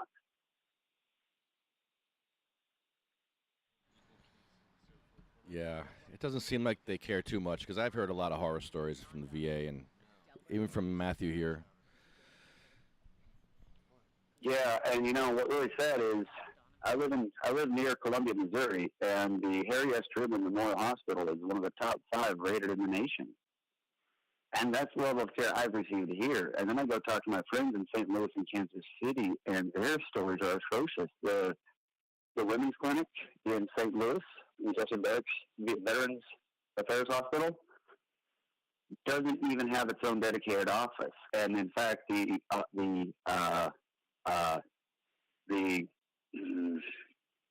patient's room, the room they take the patient to for their OB/GYN appointment, is so small that a female in a power chair can't even shut the door behind her and have privacy. You know, you've got senior veterans living at some of these facilities on the 7th floor, and we get to go outside once a day if they have staffing available. You know, when it comes to things like this, it's not really, I feel, a question of isn't the staff doing the right thing all the time. I think it's a systemic issue of do they have the budget to get the right staff and keep the right staff. My wife is actually a licensed professional counselor specializing in mental trauma and PTSD. She wound up seeing her last client last November in order to join the nonprofit full-time to help us try to get some things changed. But, man, I forgot where I was going with that. Oh, so along those lines, as a mental health professional, you know, her maximum workload was 20 to 25 client hours a week tops because it's just so emotionally burning out during to deal with stuff like this, especially the heavy trauma cases you'll see with veterans. And then you go to the VA and you realize they can't even hire professional counselors. They can only hire clinical social workers. And then they're handing every one of their people 40 to 50, anywhere from 30 to 50 clients a week. They're burning them out. They're overloading them because they don't have enough staff. So the best and brightest come in determined to make a difference, get overloaded, burnt out, and leave. I can't tell you I have a way to fix it or a plan to fix it, but I can stand up and say something's not right and something needs to be done. Our veterans aren't getting the health care treatment they deserve, and continuing to beat our head against the brick wall the same way is just going to leave a bigger bloody spot. Hey, What's the answer? What is the answer? How do we fix this? Step one. Just give me step one. Step one, we got to stop the partisan bickering. We got to stop saying my side's right because your side's wrong. We just got to come together and realize that something needs to be done. It doesn't have to be a perfect plan. It doesn't have to be a fantastic plan. It's got to be a better plan than what we've got in place right now. And whether that involves expanding the Veterans Choice Care Program or giving the VA 5 times the budget they have now so they can upgrade their facilities, every last one of them to the same standard of care as the hospitals around them, I don't know. But however it needs to be done, step one is reach across the aisle, be the bridge, and start talking to each other again so that we can protect our veterans instead of your careers. Yes, sir. Joshua Lee, do you have a website or something we can promote for you? Say what? Do you have a website? Yeah, if you go to veteransforaccess.org, or if you go on Facebook or Twitter and search Veterans for Access, Veterans Alliance for Compassionate Access, you'll find us on there. Our most active site is our Facebook. Twitter's a close second. Website, I need to do something with it. I just have not had a chance to yet. Yeah, reach out, follow us on Twitter or Facebook, like I said, and we'll keep up to date. We are always posting latest articles and statistics and up-to-date news about Veterans Affairs and cannabis news. Awesome. Joshua Lee, thank you for being on the show. I appreciate it, and God bless you, man. Feel better. Thanks, man. You too, Lefty. Hey, keep up the good fight, man. Thanks. See ya. I'm not hanging up on Joshua Lee. I'm not doing it. Can't. No, ain't happening. Sorry. I ain't that tough. I thought I was tough till I see some of these veterans, and I'm like, I ain't shit. These guys, woo. Guys like this, and Happy Hippy, and Don Karpowicz, guys that jump out of planes with skis on and land on a mountain and go down. Come on, man. Paratroopers. That's badass. I want guys like that protecting my rights, my ass. Oh my God! Yes. That's cute. Oh my God. I got a question for you. These veterans who served for the country, sacrificed their lives or everything in their lives, why don't they get the chance to go to any hospital they want, anywhere? Definitely. I mean, come on, guys. They gave everything. Time we give everything back. Volunteer. Anywhere, medical help for the veterans. Not just the Veterans Administration. Any hospital should do anything they can for our veterans. That's it. They shouldn't even be charged. They should give them wheelchair access, too. Yeah, there should be no discussion, nothing to go back and forth about how we're going to do it, when, whatever. Like, just get it done. Like, it's not up for discussion. Like, how is that, why is my mic so, can I? You got to get up on it. All right. There you go. All right. Yeah. Hey, that's better. Yeah, all right. Yeah, that's it. So what's the topic? Where we at? We have to call Neill Franklin from Law Enforcement Against Prohibition. Yes, I know. I promised him I was going to call him, and we got to give him a call right now. I like him. I haven't seen him in a long time. All right, so let's give him a buzz. I want to talk to him about getting police the job protection that we all should have. Hope this works.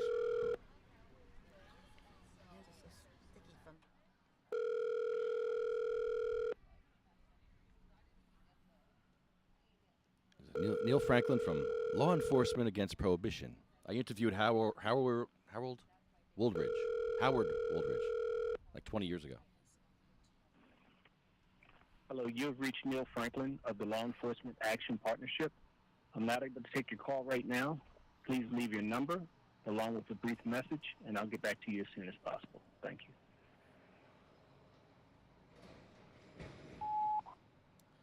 Hi, Neill. This is Lefty Grimes. We're live on the podcast. I was hoping to catch you for like 5 minutes.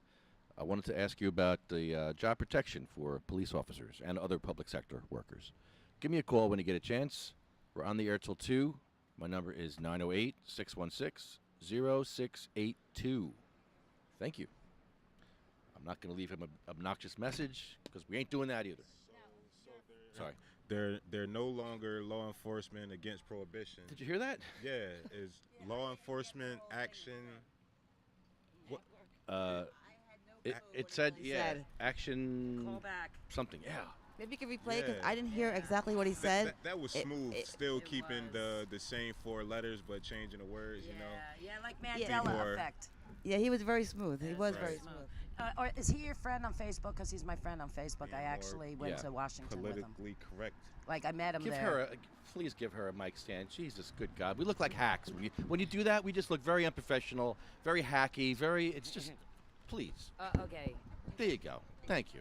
Yeah, Michelle, you can look hacky. This is even worse. You can look hacky. And me yelling about it's not even helping. At this point. Neill Franklin. He was at the Washington event on the Silver Tour with Robert Plathorn and all us activists when we went to Washington. Very, very nice guy. He's the guy that we need him on board.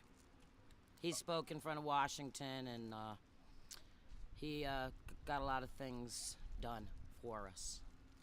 Also, we should get a hold of Cory Booker. Cory Booker's on our side. We should give him a shout-out. We should give him a call, see what's going on with this whole thing, because he wanted to, get it descheduled, and it's going to be descheduled. Well, here we go. Nope, it's... Not Cory Booker? You're on the air with Sativa Cross. Hey, how's everybody doing? All right. Is this Richie? This is Rich Morosky. I'm sorry I couldn't be there today. I'm having an MS moment today. An MS moment? I should do better. I'm waiting for the medicine to take. Feel better. I just wanted to call and thank Joshua Lee for calling in today. He took the time out of his day to call us from Missouri. I think the work that he's doing there is incredible. I've got nothing but respect for him. And I'm so very happy he came on to share his story with us. Hopefully he'll call in again. Major score with the Senator Rice interview. That was amazing. Unfortunately, our senator is misled, uninformed, and disinformed. He needs to be educated and see both sides of the picture. A lot of those facts, as the doctor said, he was pulling out of his ass, seemed very apparent to me. There's so much more information out there. Someone else had mentioned in the comments about how his staff may be feeding him this information. He may not be getting a very fair viewpoint of what's going on with cannabis here in New Jersey, or cannabis in general. It seems a lot like he was sensationalizing most of what he was saying.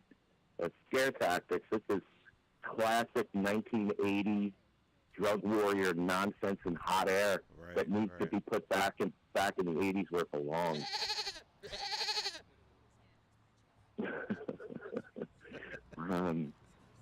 Hopefully next week I'll be able to attend. I wish I could be there, but I'm having a moment. Well, I'm sorry to hear that, Richie. Hey, man, it could be worse. I could be a bigot or something really horrible. I just have MS. You just have MS. You're lucky you have MS, because now you can smoke pot legally, I right? am. Like Chucky. You're lucky. Indeed. I am very grateful. Yeah, you're lucky. That, you're just a pothead who got lucky and got MS, just like Michelle, right, Michelle? There you go. Could be worse. Oh, boy. Here we go. I'm really not trying to downplay it. Here we go. Go ahead, yell at me. Go ahead, say it. Say it. What was I gonna say? Okay, I don't know. No, I wasn't gonna say anything. I forgot actually. Good. Feel better, Rich. Feel better, Richie. Hey, wait, before. Hey, Lefty, I got a question for you. I got a question for you. No. Hey, Trace is gonna be calling in then. Think you're funny? Question for me. Ha ha ha. Question for you.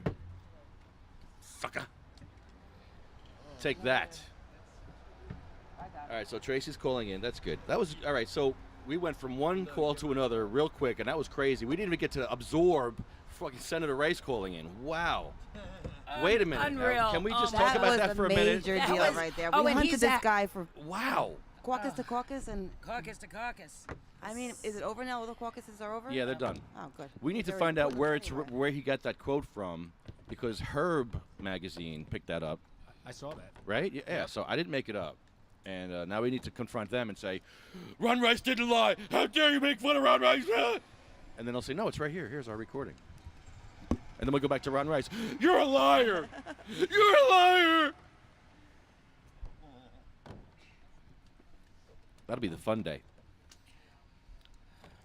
I'm really shocked though at his comments because he did not have any kind of, like education when it comes to what the marijuana plant actually does.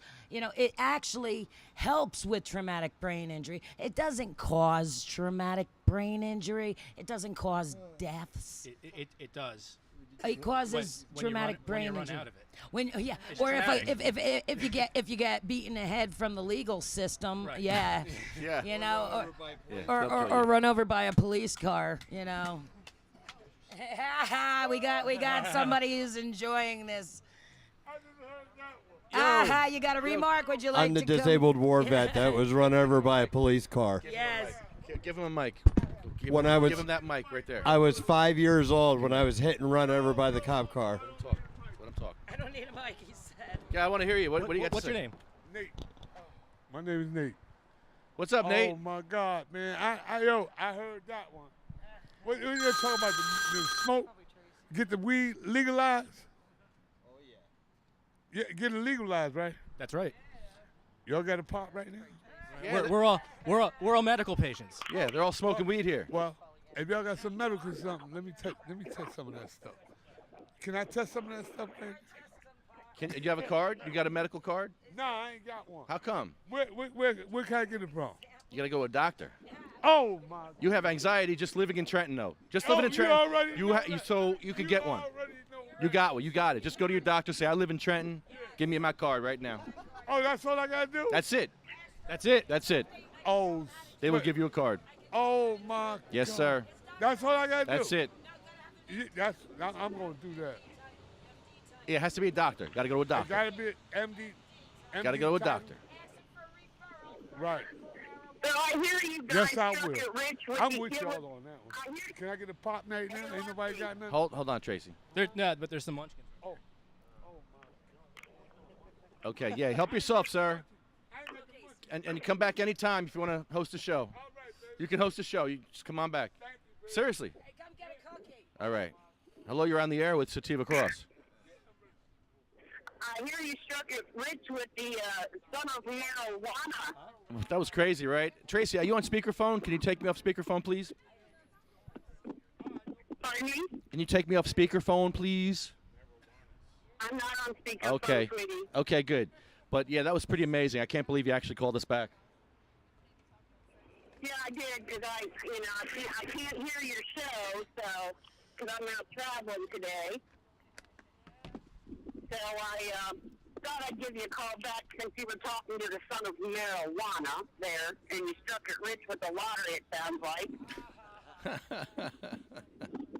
Yeah, it was something else. So I figured I'd get a hold of you out in my travel and tell you what we needed to hear from Matt's case.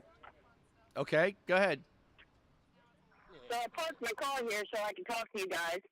But what we need here for Matt's case is we need a lawyer with a pair of freaking cojones that is ready to take on a case in Pennsylvania that is willing to deal with the patient that has severe PTSD and who is not afraid to take on the corrupt system in Pennsylvania. I have one more bar complaint to file, and that will be done against the attorney who Matt had originally hired. And that will be done fastidiously. We have already laid that groundwork. However, like I said, we need a civil right attorney who will deal with PTSD and who is not afraid to go after cops. That is what we need. That is what we are searching for. And if they ain't got the balls, then they don't need to sign up for the show. Pure, plain, and simple. I wish Buckman was still alive. Bill Buckman. Boy, he was a great civil rights attorney that had no fear of any police or any federal agent. He was the one. But He died mysteriously. And so we do have a new attorney that helps out with marijuana cases. He's in Delaware. His name is Tom Donovan. So you could reach out to him. I'm sure he'd be very interested in this. I'm pretty sure that he also represents people in Pennsylvania and New Jersey. Okay. So Good yes, to know. you can also find him through Delaware Normal. Okay. Okay. All righty. Yep, because that's kind of where we're at with Matt's case. And I've been filing a lot of the complaints. We've been, between Matt, Sheila, and I, we've been doing a lot of the legwork. It's a lot of work, and there's other people. There's a lot of people involved in this. And we are grateful for those who have stood by us and helped lift us up. But we can't do it alone. It takes an army, it takes a village, and we are thankful for those who have come along and helped us and helped lift us up. But the fight's not over. The fight's just beginning, and we are going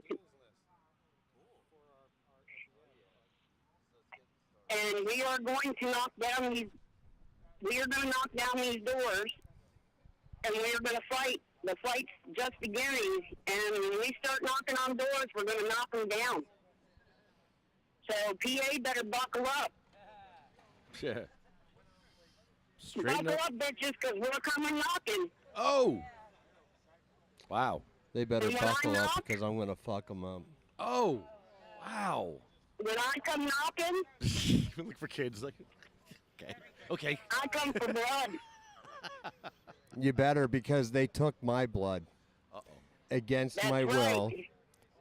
No permission, no nothing. I was kidnapped. I was strapped down. I was put in a headlock while in handcuffs. Yeah, they're gonna fucking pay. That's right. And they came after a veteran. A disabled war veteran. Sounds like Yep, alien with severe attacks. PTSD. Yeah. Alien invasion, Cindy? Yeah, definitely alien invasion. Jesus. They've got to be reptilians. Yeah, were these reptilian cops? They have to be. Tell you what, Senator Yep, Mike they're Fulmer better start getting on the ball with some things here soon. Hold on. Our host is back. Hold on. Oh, okay. Our host is. Hold. Tracy, hold on. $20 on me. Give me a discount. What you gonna give me? Well, I'm one of them shirts. What I got? $10 or something? You got $10? Yeah. I'll get. All right. You got to come host a show though. For $10, I need $10 out of you Here. of time. All right. Give whatever you want, sir. Take whatever shirt you want. Come over and talk to us though. What's up? Tell us about your situation with cannabis and why you don't have a card and why you need a card. I don't need no car. Why don't you need a card? Yeah. Oh my God. That's the best one. Well, That may actually help you in Trenton. I need a big one. Don't shoot, get Yo, stoned. Lefty, I swear to God, boy, I need a big Get him one. on camera, please. Put that camera on him. Come over here. Come here. Just turn it on him. Turn it on him. That's good. Big one, yo. I ain't got my teeth in my mouth. Y'all couldn't wait till I Yeah, go to put the Veterans camera next back week. there I get on my him. teeth next week. I What? get my teeth next week. Lefty, I Let's got go. to be on camera. Watch yourself. Yo, oh my. Oh. Yeah, have a seat, man. Have a seat. Relax. Make yourself comfy. Yeah, give him a mic and No, I don't need the mic. No, I can't hear you. I can't hear you. All right, you hold it. You hold it for you. Yeah. What's going on, man? Hey, no. So, you don't have a card though, but you should have a card because you need protection from the police. What? We need protection when you smoke a joint. Oh. You can get arrested for that. You don't want to get Wait, arrested. He just passed me some of this stuff. Oh shit. Oh my God. Oh, I'm gonna one pull. I think I'm good. Oh my God, you got another one. Oh my God, there's another one. Oh, you're killing me. It's a good day. It's a good day. Testify. It's a good day. Hey, that's not good. If the senator I'm good. I'm straight.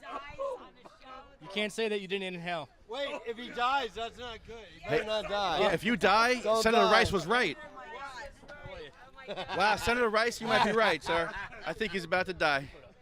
Wow. You're good. I can't believe it. Oh my You feel like you're gonna die, sir? Yeah, don't overdose on that. You're in a sanctuary. What did you just say? Hey, Lefty. I ain't gonna overdose on that. Lefty. I'm gonna call the investor. Would you say that's common knowledge? Don't call him on that phone. What are you doing? Well, then go do it off mic. Do it off mic then. You can't do it here. I'm good after that. Have him. Hey, Corp. Don't forget about Tracy. After Corp, I feel good. Then I'm mellow. Then I'm mellow. Then I'm mellow. I'm mellow. I'm mellowing out now. I'm mellowing out now. Word is Hey, Lofty. Oh, hold on, Tracy. Can you hear our new? Yeah, can you hear our host? I'm mellowing it out. Yeah, I'm mellowing out. Yes, I am. Well, I'm whoever's mellowing out, they need to mellow out. I ain't coughing no bit. I got one more cough. I got one more cough for you. Just chill. One more cough? Just chill, man.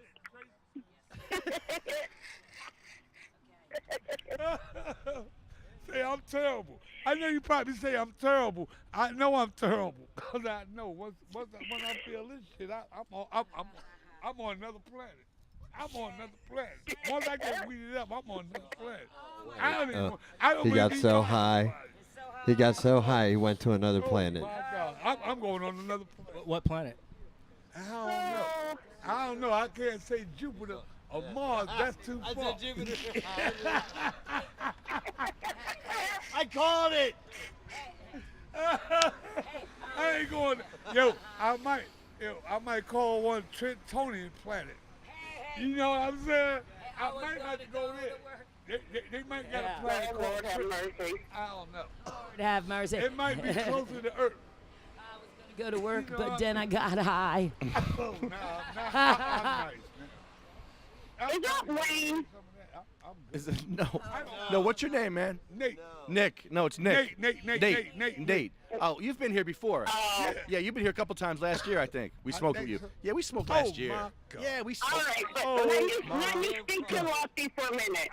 There's a pattern now. We have a host now. You got to talk to our host. Where the card at? All right, let me talk to Lefty for a minute here, because I got to say what, something. You going to mail it to me? Oh, my God. Just mail it to me. Don't worry, I'll send you a money order. The check's in the mail. Fuck your pothole and let me talk to Lefty. Hey, it goes this way and that way.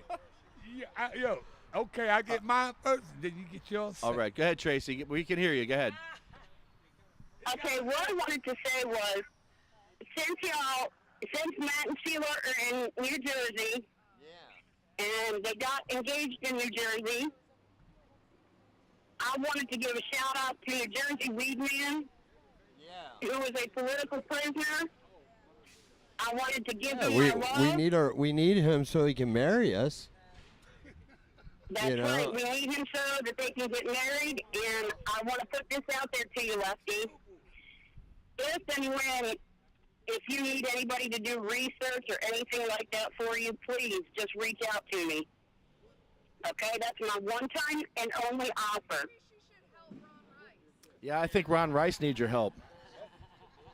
Okay. But I did want to give a shout-out to New Jersey Weed Man and let him know that we are there with him in solidarity.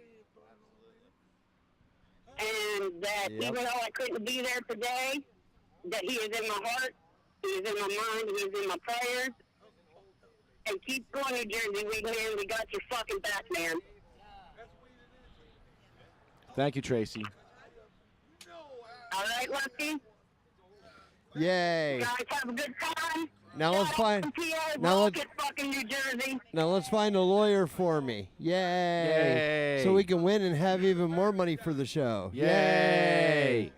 And make more cookies and stuff. Yay. Ooh, yum. Yay. Yum. Cookies. Yay, cookies. Sheila, did you see the cookies we have here? That's how it's done. That's how it's done.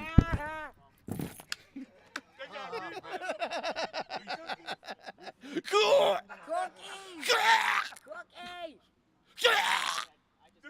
That was a good one, Sheila. Thank you. Oh, my God. That's how y'all start. We're back on Jupiter. Back on Jupiter. Hello, back on That's Jupiter. crazy. The people, they started out with cookies with reefer in them. and now they want to smoke up the whole fucking world. Oh, the whole world. We're the gonna whole world. smoke all day. We're smoking the world. Oh my God. Yo, we are the world. Oh no, I'm turning your mic up. Cindy. We are the Cindy, your mic's going If up. we're gonna sing, we need the guy from last week.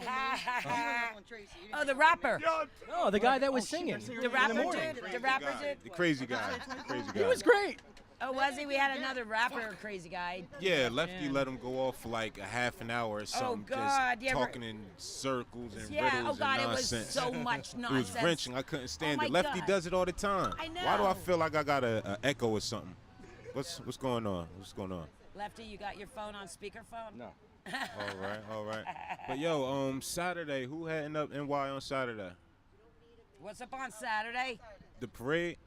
The cannabis parade? There's a cannabis parade. Yeah, you of all people don't know about the parade in New York on Saturday? Oh God, yes, I do know about the one in New York. I thought Yeah. we were working on Jersey. Whoa, look at me. I look like an alien. What happened? I can't even hear you, Cindy. You gotta get on mic. I'm blind. Hold on a second. Oh yes, I'm actually. I said I was going to go to that. Are you going? I'm It's thinking going to be about it. awful crowded. Yeah, it's That's the going to only be real thing. heavy out there. It's going to be very heavy out there.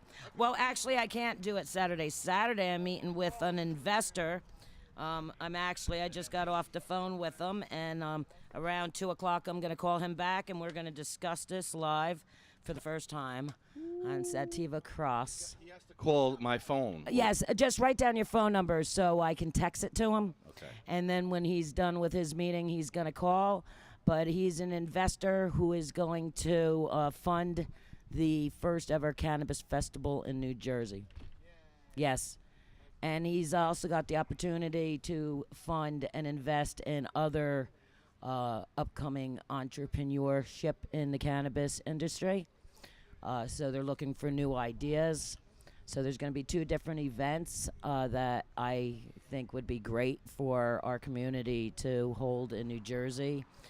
Like I said, New Hampshire is not going to have theirs for the first time in a very long time, over a decade. And those people are going to come to New Jersey. So is New York and Florida, Robert Plathorn and Irv Rosenfield, the whole bunch of them is coming down to this event. So we're going to have stages with the best speakers, and we're going to have the best entertainment that we can get, and vendors, and it's going to be very local. It's right in Florence. It's right down the street, everybody. So I'm going to get you all involved because there's lots of positions that need to be taken care of. I'm going to get a hold of a friend of mine that's a veterinarian, and he actually has every single animal you can imagine. So I figured for the children, maybe a petting zoo and veterinarian education on maybe different types of holistic medicine. And can we do air sex? You can do whatever you want. Did you see that video? Well, they were doing air sex. It's the greatest thing ever. Yeah, well, I want to do naked body painting. Like mean everybody like- could just like walk around Demolition with Man? just body paints on, you know? What do you think? It was like sex by themselves. But I heard by we could go pretend- topless hold now. Hold on. But sex by themselves, but they're pretending they're in a sexual position doing stuff. You know, but by themselves. Like air guitar. Air guitar, but air sex. Air sex. Is this a game? Is this a video Yeah, game? Google it. Google it. It's the greatest thing ever. Do we get a cool seat with like it? They Do we get climax a cool without chair? touching themselves. So air sex, the without, safer without sex. touching themselves. I can imagine what the Just controller like looks being like. in a position like this, like they would climax. One guy put his Hey, thing in a is it- peanut butter jar. Is it a throttle? That's is not it air. is What it are a you dick talking about? throttle? It- Is it a dick throttle on the controller? Is there a dick throttle? I don't think there's They no should make controllers. attachments. There's no controllers. From what Lefty is Little telling me attachments. is that I want air attachments. sex, from my right, I'm understanding, gonna show you. would be Attachments. one We want person in a attachments. positioning Michelle? You themselves want as if attachments 2 with people this were game. there, but We that should have the person right is to only get there by attachments. themselves, Like and the they dick are in the controller. position and just doing this position and climaxing as if another person was there. So You had me without at peanut butter. physically touching their selves. This is a real thing? This is my understanding. But if Lefty is talking about Well, peanut hey, butter listen, jars, that's listen, just masturbating. listen. It's better than eating Tide Pods. Yes, thank you. Yeah, Yes, I yes, mean- absolutely. It's like what women always do. It's faking orgasm without a man, but there's men doing it too. It's very. I have it right here. I had to turn your. Jesus, this isn't it. Remote control Turning south. pocket pussies for Lefty that has full, like, virtual reality sex toy video games. I got a friend that does virtual reality. I think we can do this. I think we can do this. You do know that Justine's a sexologist.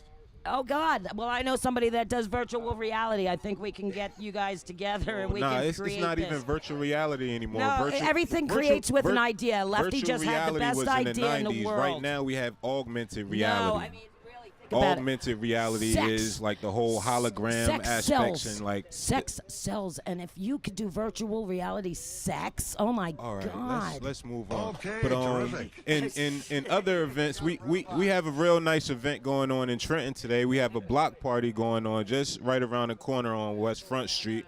It's going to be running from 5 to 10. It's going to be right in front of the Smokehouse. The Smokehouse barbecue restaurant is a well-established, lovely restaurant, banging food, all that good stuff. But yeah, they're gonna have a DJ out there, music, and a lot of vendors and things of that nature. It's gonna be running from 5 to 10. So anybody in the area, please stop through. It's free and open to everybody, and it's real good vibes. You know, if I'm there, it's good vibes. So, you know. Let's make it. And also, it's also right in front of Exit 7A Studios, Scott Miller. And that's another business I want to tell you about. Like, I'm with the Trenton cannabis community, we're trying to find like more local businesses that accept medical marijuana patients. So like Exit 7A Studios, like they're very medical marijuana. Fucking cannabis. I hate that marijuana word. Thank you. People got to take this marijuana. Thank you. Everybody's still using Thank this you. damn title. Yes. I hate it.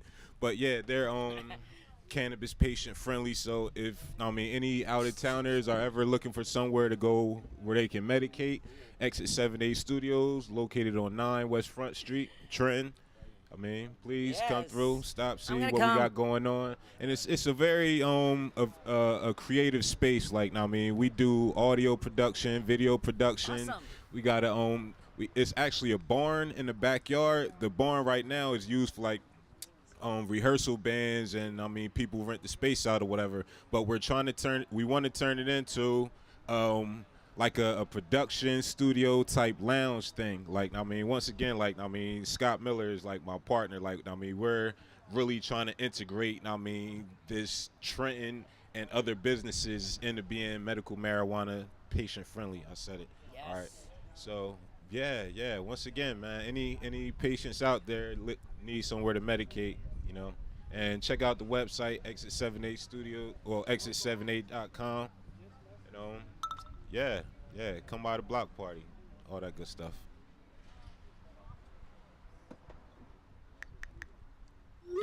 Yeah. Excuse me. I love the noise. I'm engineering here. Crickets. Yeah. Sorry. Okay, terrific. Okay, terrific. Actually, Scott Miller's the man. I'm glad you work with him. Yeah. That's good stuff. Because he needs a partner and you need a partner. It's like perfect. Yeah, and it's crazy. Like, he's been doing like the videos and audio engineering for about 15 years just in Trenton, and he has a great space, like a great studio, a great setup, business setup, everything. But it's a very underutilized space. Him being a white man in Trenton, but like fucking 70% of people in Trenton are artists. Either recording vocally or trying to shoot videos. So like, it's to help bridge those gaps, like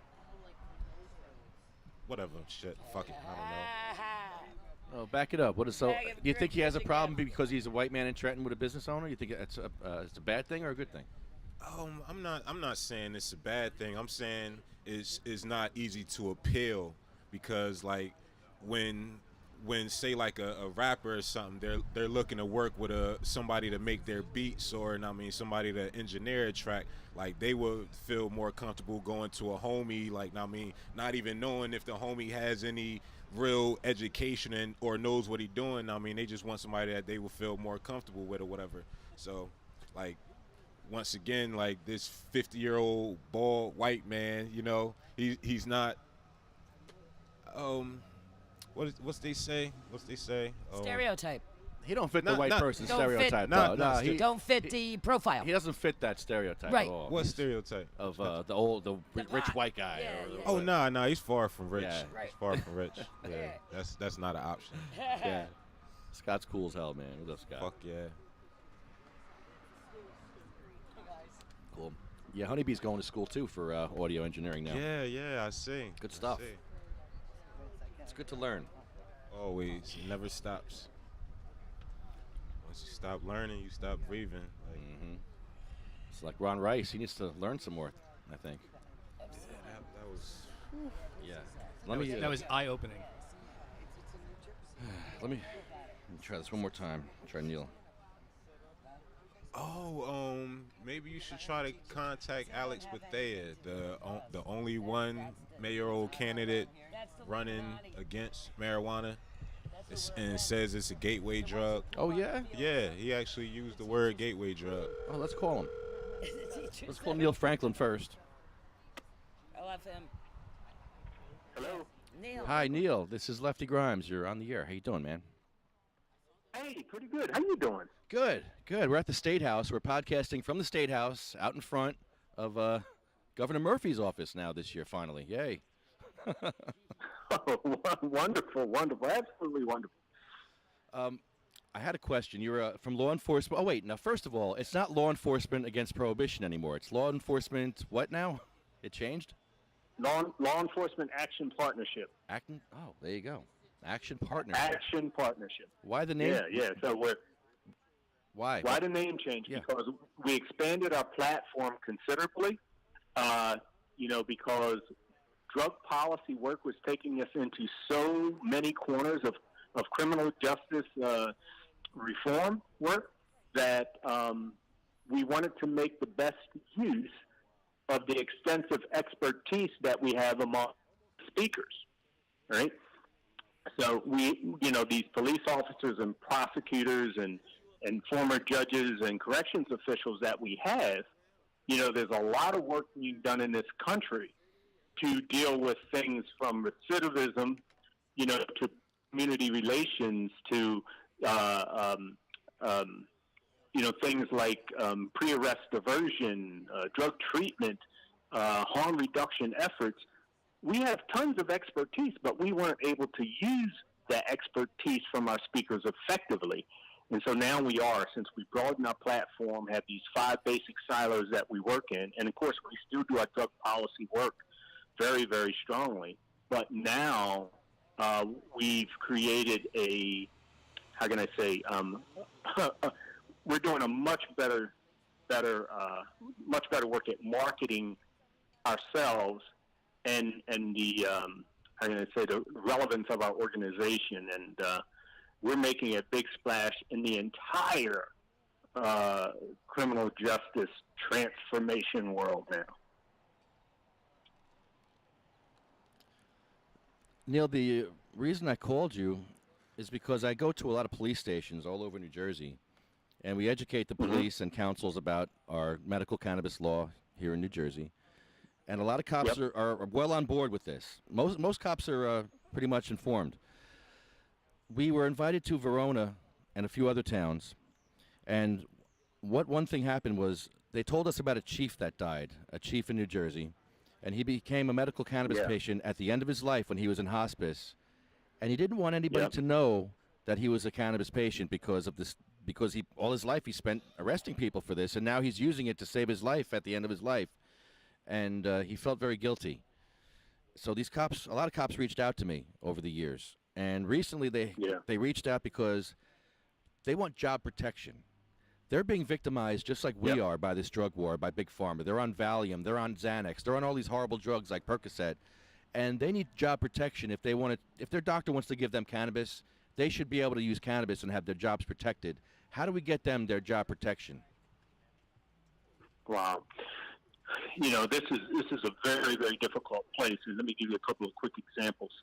You know, the VA right now, you know, obviously, which is pretty much managed by the federal, well, it is managed by the federal government. Veterans who are dealing with PTSD, who are dealing with all types of issues when they return home, are finding out that cannabis treatment is very, very effective in helping them deal with some of the issues, you know, from active war campaigns, right? PTSD. And, you know, they've got this big fight with the Veterans Administration. to be able to use cannabis, which every day we're learning more and more about as it relates to being very effective in dealing with these issues. The federal government is the real villain here. And I'll tell you right now, if the federal government would get off of its butt, our policymakers, and pave the way clearly and for veterans, and pave the way for medical cannabis to be, properly instituted and put in place in every state across this nation, pretty much removing the fear from any type of federal, how can I say, what's the word? Prosecution, federal probing at the state level. Unfortunately, we have many people at the state and local level who are still leery of the federal government, thinking that any day the federal government can rescind some of the policies that it has put in place over the past few years, dealing with the Ogden memo, which has to do with medical cannabis, and, the fact that the federal government's going to kind of like back off from state interference. Congress needs to get off of its butt and end this, at the federal level. We need to, even banking needs to be dealt with, and that's in the hands of the federal government.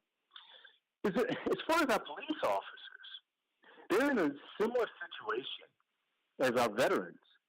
They're out there day in and day out. In some of these communities, they are dangerous and problematic. Officers are dealing with the worst of the worst every day. When I say worst of the worst, I'm not necessarily talking about people. I'm talking about the things that they get involved with. Automobile accidents. They respond to all the tragedies and trauma that occur, and that takes a toll on the mind. And PTSD issues among policing are extremely high. Suicide rates are extremely high. Substance abuse, alcohol is extremely high. And cannabis is something that can help change that dynamic in policing for the better. And this is what you're hearing from these police officers, not so much police management, but from the cops on patrol, the cops, the boots on the ground, doing the work day in and day out in our communities. They're the ones that are pushing this, and I get it. Neill, what is your background? Just give me a background on you, and why did you get into this in the first place? So my background is in Maryland policing. I started from the Maryland State Police in 1999 after 23 years of service, and most of my career while there was either in drug enforcement or criminal investigation. The last 2 years it was the head of training. So when I was with the Maryland State Police, I worked undercover. Like many police officers, I arrested a lot of people for possessing marijuana. Good people who weren't about violence, people who were staples in their communities. I mean, good family people, but, that didn't stop us from arresting people. I commanded a number of task forces in the Maryland State Police, drug task forces, again, now responsible for many police officers arresting many people, and by far and large, most of the people we lock up across this country from coast to coast, it's for weed, it's for marijuana, And then I went from the Maryland State Police to Baltimore. I was the head of their training division for 4 years. And then I went to another police agency, Maryland Transit, head of their detective bureau for a few years, and then chief of patrol. In a nutshell, that's my 34 years in policing, but the only reason I left was to head up LEAP, Law Enforcement Action Partnership, which will be 8 years now in this coming July as the executive director. And for me, it took a moment in my life of tragedy to get me to pause long enough to realize the damage that was being done by the war on drugs, war on people.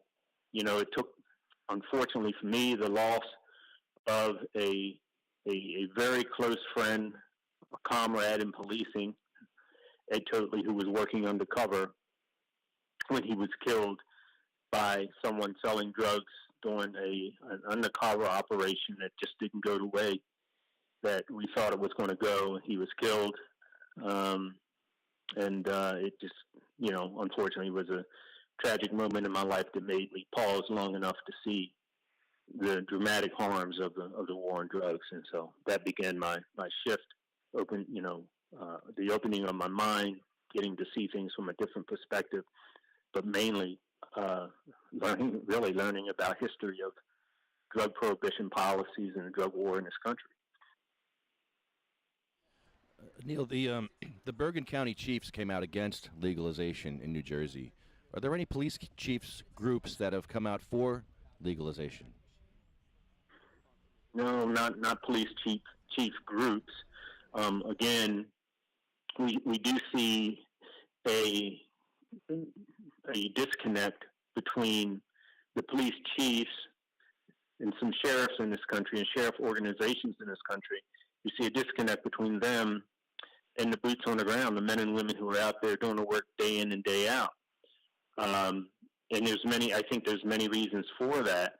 At the top of a police organization, you're dealing very strongly with politics, right? If you go against what your mayor or your city manager or your governor wants, then, you're going to be out of a job very quickly. You're also in a position where you have to continue to bring money into the organization, to do the work that you believe you need to do. And, civil forfeiture is a big part of that. I would say that the foundation of civil forfeiture from a policing perspective in this country, the foundation of it is our marijuana laws. Because marijuana being on the table, being a tool for policing to get into your pockets, into your car, into your home, is a vital tool because of its distinct odor. And the courts have said that if we, being trained to identify the unique odor of marijuana, if we detect that, then it gives us probable cause for an arrest. It gives us probable cause to search you and your property. That leads us to seizing your personal property. It leads us to seizing the ability to seize your cash, to seize your home, to seize your car. And again, that's the foundation. That's without marijuana on the table in policing, it would be very, very difficult for us to benefit from these civil forfeiture policies. So, no, most police leaders don't want to see that go. Most of your drug task forces in this country don't want to see that go. It's something that we are entrenched in. We're literally addicted to this failed war on drugs. Yeah, that's for sure. It's a big cash cow. It's very, very big. So yeah. So what is step one for my mission is to try to get protection for police? Is it a union issue? Should I start with the unions or should I start with the chiefs or both? I think there's not almost there tends not to be a lot of good conversation around police unions. However, I think this is an opportunity because the police unions are the working police, members in this country. It's a collection of those working folks. This is a concern to them. When the police unions get behind something like this, because the police unions are supposed to be about the benefits of the welfare of the working men and women in the streets in uniform. Once they understand the benefits, of, for instance, if a police officer is injured on a job, which happens quite a bit, instead of being prescribed opiate pain medication, instead of being prescribed some of these debilitating pharmaceutical drugs, if they could partake in a regimen of, the various forms of cannabis-related treatment, that's going to be so much better for them and so much safer for them. Once they begin to understand that, and they take up this fight to make this, make cannabis available for their membership under the right circumstances, then you know what? They have the power to move it. They have the power to convince the management to move on it. I think of the NFL, and these players who get injured, and these players, who are receiving opiate pain medications and they become addicted to it. It becomes very problematic.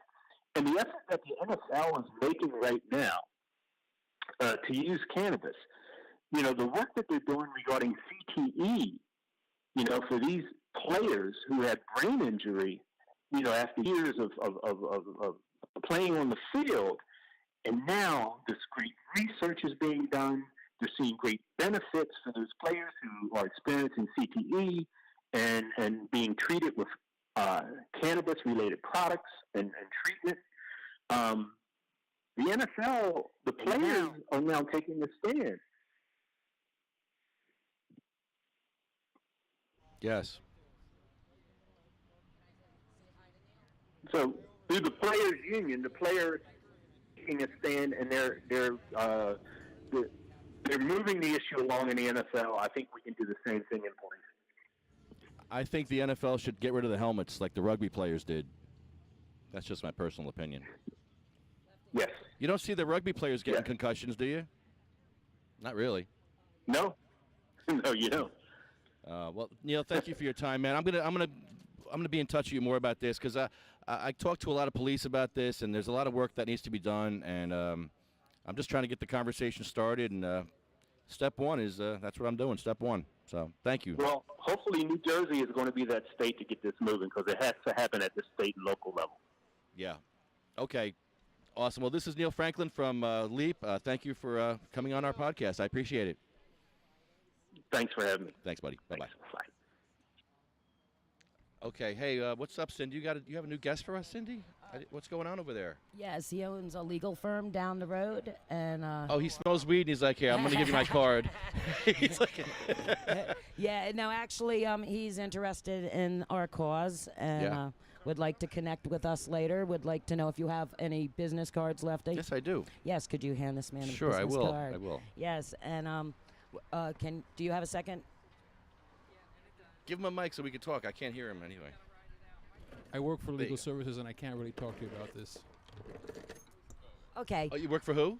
Conservatives. Oh, conservatives. Oh, well, conservatives get cancer too. I say legal services, and she hears conservatives. Oh. Legal aid. Oh, well, they get cancer Okay, too. yes, they all do. Everyone gets cancer. Yes. We're in New Jersey. We're a Yes. big red dot in New Jersey. So. Yeah, and we're going to be having a big cannabis festival. Yes, he's going to give you a card. So Cindy's going to take over the show. So God bless you all. Yes, thank you. So anybody else who wants to come and talk? I'd like to have Pure Puff Vapor Supply sit down here again. So you're a new industry in New Jersey? No. We've been open since 2014. And how's your business climbing with this new laws that Murphy's laying down where everybody in the state of New Jersey is a legal medical marijuana patient? Well, we were doing well prior to that. We're doing better now. Oh, I bet. What can you tell the people out there about the vaping process, and is it really healthier for you? It is. I mean, when you think about when you burn, when you light something, you're combusting it, you're creating carbon, you're creating resins. If you were to take, look at all the resin at the end of a joint or a blunt, that's going in your lungs. When you vape something, you're just bringing that leaf material up to temperature and you're vaporizing the essential oils off of it, and you're not getting all the resins. You're not getting all that stuff in your lungs. On top of that, it's a way more efficient way of medicating. My mic's not turned up. There we you go. Got to speak into the mic. Yeah. But when you vape, you're getting way more of your active ingredient into your system faster than when you smoke it. Also, when you're smoking, once it's burnt, it's up in smoke, it's gone, it's ash. When you're done vaping, you save your already vape buds, and you can infuse oil with it. Yeah, I also heard that you get a larger percentage of the THC chemicals. From what I'm reading, 20% when you're burning, you're getting about 20% of active ingredient. When you vape, you're getting upwards of 40%. But Mhm. again, when you're done, you save your already vape buds, and you can infuse oil to get that other 60% out. Right. Oh, wow. So you can still use... You're double dipping in your meds. All right, now, you brought gifts. You brought I gifts. did. Let me I get did to bring it. gifts. Oh, wow. All right, I have a gift here. This is a dipper from Pure Puff Vapor Supply. This is a dipper. This is the greatest durable medical equipment I've ever had in my life. Can I see that? I love this. Can you open this up for me? Yes, I can open this. It is a nectar collector that is electric. There's no torch needed. It is absolutely amazing. I've never seen anything like it except for the new electric dab rig that I'm going to be looking at next. All sorts of toys today. Yes, I love it. This is the last nectar collector you'll ever buy. Seriously, it's really amazing. All right, so we had really good guests today on the show, including our host, Happy Hippy. I haven't heard much from you. You want to call Wayne out again? He was on the phone before. You should have called him out. Give him some crap. Want to crank call Wayne? Whatever you want to do. Whatever you want to do, Happy Hippy. You're the host. Why don't you have a mic, Happy Hippy? What are you doing? You kept turning it off on me. I did. I have to. Not here. Yeah, it confuses me. There. You know, people with TBI, we get confused easy. I turn everyone down. When I have a Especially phone, when we get stoned, then we get even more confused. When I have a phone call, I turn everyone down. Because look. See, now they're talking on the side. It's like red light, green light. We can't have phone. Red light, green light. It's just crazy. I have to manage. I have to manage the show, Happy Hippy. You see what I'm going through? Can you imagine trying to do this? No, because I can't multitask. It's insane. I can't either, and that's why I yell at everyone. Well, that's my disability. That's thanks to the cop car running in my fucking head. Oh, ouch. We're gonna fix that. Thanks, police. We'll fix. Thanks for protecting me so well. Well, they're gonna protect you from now on. From now on, Happy Hippy. Shoot, I hope so. Yeah. Well. Please protect me while I use my cannabis. That's what we want. Anyway, I want them to kick people in the chest that come near me to take my cannabis. I got new protection. I'm wearing it right now. What is it? Oh, you see this guy right here? I am coming for your skull. That's right. What does that mean, Happy Hippy? That's my new. That's my Hulk. Hippy has a Hulk. Things that are guaranteed to make even the most stable people. In wrestling, I'm now. I went from in-ring wrestling. I no longer do in-ring. I'm now doing wrestling managing. Look at this thing. It's the dipper. This is my dipper. It looks like a lightsaber. Is it charged? Wait, what? Watch where you It'll point work. that thing. Yeah. Yeah. It looks like a lightsaber, dude. I thought it looked like a harmonica. Where's your mic, Cindy? I thought it looked like a harmonica. That'll Look. make you hear tunes. You'll see sounds and Look at hear Lefty. colors. He's enjoying that new. Look at him go. Oh my God! That looks so good. It's so yummy. Was that smooth? Wow. It's low temperature. It's just, I love it. Right, that's the beauty of Oh, it. It doesn't light your wow. lungs on fire. You're gonna have to get a vendor's table at this cannabis I was event. gonna ask you about that off air. Definitely, definitely. No, that's that's the better. dipper. That's the dipper. I think it's much better than the packs. I mean, just by the looks of it. Look, it's really Well, I mean- sturdy. It's not plastic. What kind of coil? They're It's that whole tip just unscrews. That's the coil. They're Oh, replaceable. cool. Yeah, it's very, very. It also, you ingenious. can get an aftermarket coil. It's a quartz coil, so you can preload like a decent bit of concentrate and put the cap on it, and it's like pocket friendly. Nice. Okay, there's more gifts, and there's a shirt. Oh my God, Pure Puff, Vapor Supply, $5.99, North Route 73, West Berlin, New Jersey. PurePuffVaporSupply.com, 856-809-6988. Great. Thank you. Awesome. Dude. Yes. We'll be podcasting from their shop very soon. Yeah, we need to pick a date. All day long. We're going to just sit out Dude. front smoking cannabis all day. That's fine. I'm sorry. It's okay. I'm not scared. You startled me. jerking me around, man. jerking You're you a around, jerk. man. Literally and figuratively, am, man. You're jerking me off. yeah. Oh, wait. Oh, you didn't see it. He jerked me off over here. I can't see under the table, so. I don't. He does. Okay, terrific. Okay, terrific. So yeah, you're just gonna hold. I'm that Big button Dick down. Black. And you don't have to like. I got a big Right, so you don't have to like. I am the law. No man's right. You hold and hold that. button, There's and my you can thick kinda, like, Jew. Glide across the top. Okay. And just. Yeah, exactly. Yeah. That's probably That's my still- favorite. Now that's wait. still my now- favorite. Now you guys are Nope. talking off microphone. I can't even hear you. Get over. What's she doing? What is she Well, doing? wait a minute. I Learning didn't how even to get use to finish. the diver. What do you? Oh wow, Cindy, how's that feel? I like it. I like it. Did I do it right? Good You job. did. Oh, that's Did you get a hit? I did. Yeah. I really liked it. I really liked it. Here, do that again. You're on the air. You're on the air. Hey, this is Ron Rice. I just want you to know that the cannabis is going to kill you. What a miracle this guy called back today. Wasn't that cool? I can't believe he actually called. And you know what? I thought it was impressive. You guys were actually kind of nice to him. I'm glad. I didn't want anybody to really scream at him and shit. I was He nice deserved to it, baby. him. I was nice. Other people weren't so nice, but I was nice. Well, no, but I was over here biting my tongue wanting to call in and scream at him. But so you guys were all right. That was so good. That was perfect. I'm surprised you didn't go off on him. I thought you were gonna really go off. I really thought she was. I was preparing. Like, oh boy, he's gonna hang up. I thought he was gonna hang up. Here we go. It's over. Oh yeah, I was afraid. He was gonna get angry and hang up too. Yeah. Nah, he stuck with us, man. It was good.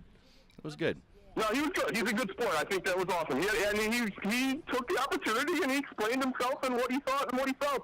I think most of it is uneducated, but you know we can argue that. Yeah. Well. But that's all. Make sure you check out at Arnold Glass on Instagram. And I am at the How Weird Festival this weekend on Sunday. A very big thing. I'm going to put out a milk carton with Lottie's face on it and Michelle's face on it and say, East Coast kids need cannabis too, and take donations. What is your website, Tony? At Arnold.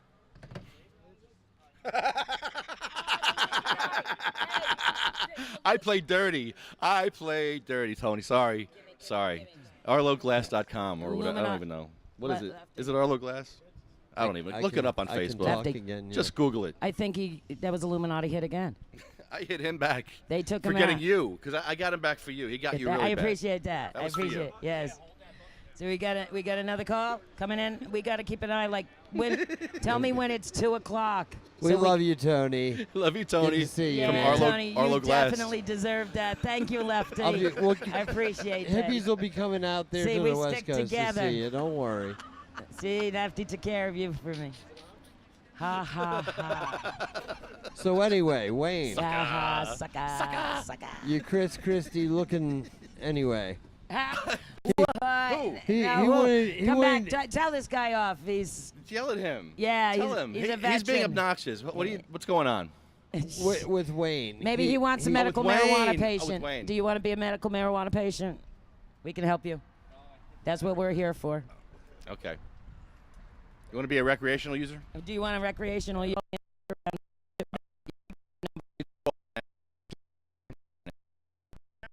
The number. So I can. Me now. You're dialing. Turn me People. down. Be dialing. All right. What mic are you on? You're on. All right. Turn me down. You're on that one. Okay. You're good. All right. Hopefully he'll call. Why don't you just give me his number, Cindy? I'm gonna do that right now. Just put it up and I'll dial it and make it easier. Because he likes talking. Yes. Are you ready? It's 609.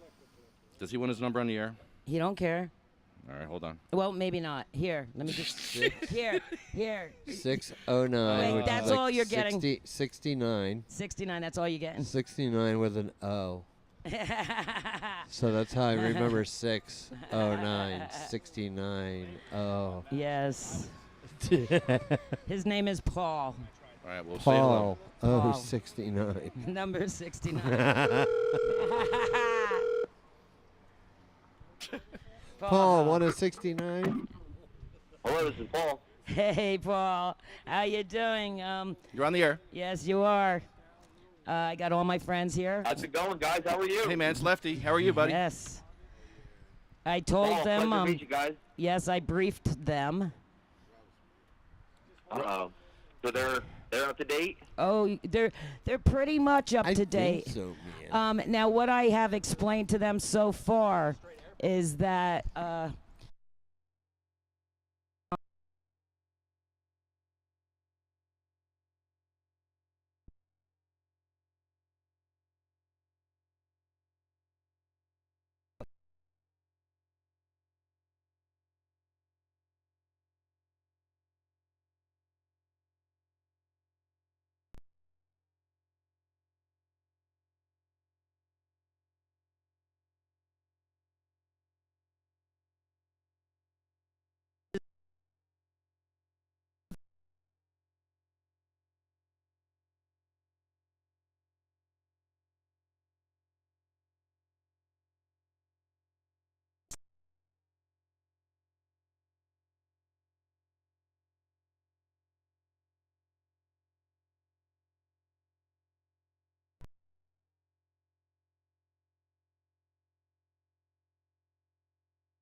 generation. We can give them the kickstart that they need and the platform that they need to better this state, better this country, and create something that's going to be used as a vessel for togetherness and not separation. And I think that it's amazing that, like Cindy said before, it's a plant that could do all that.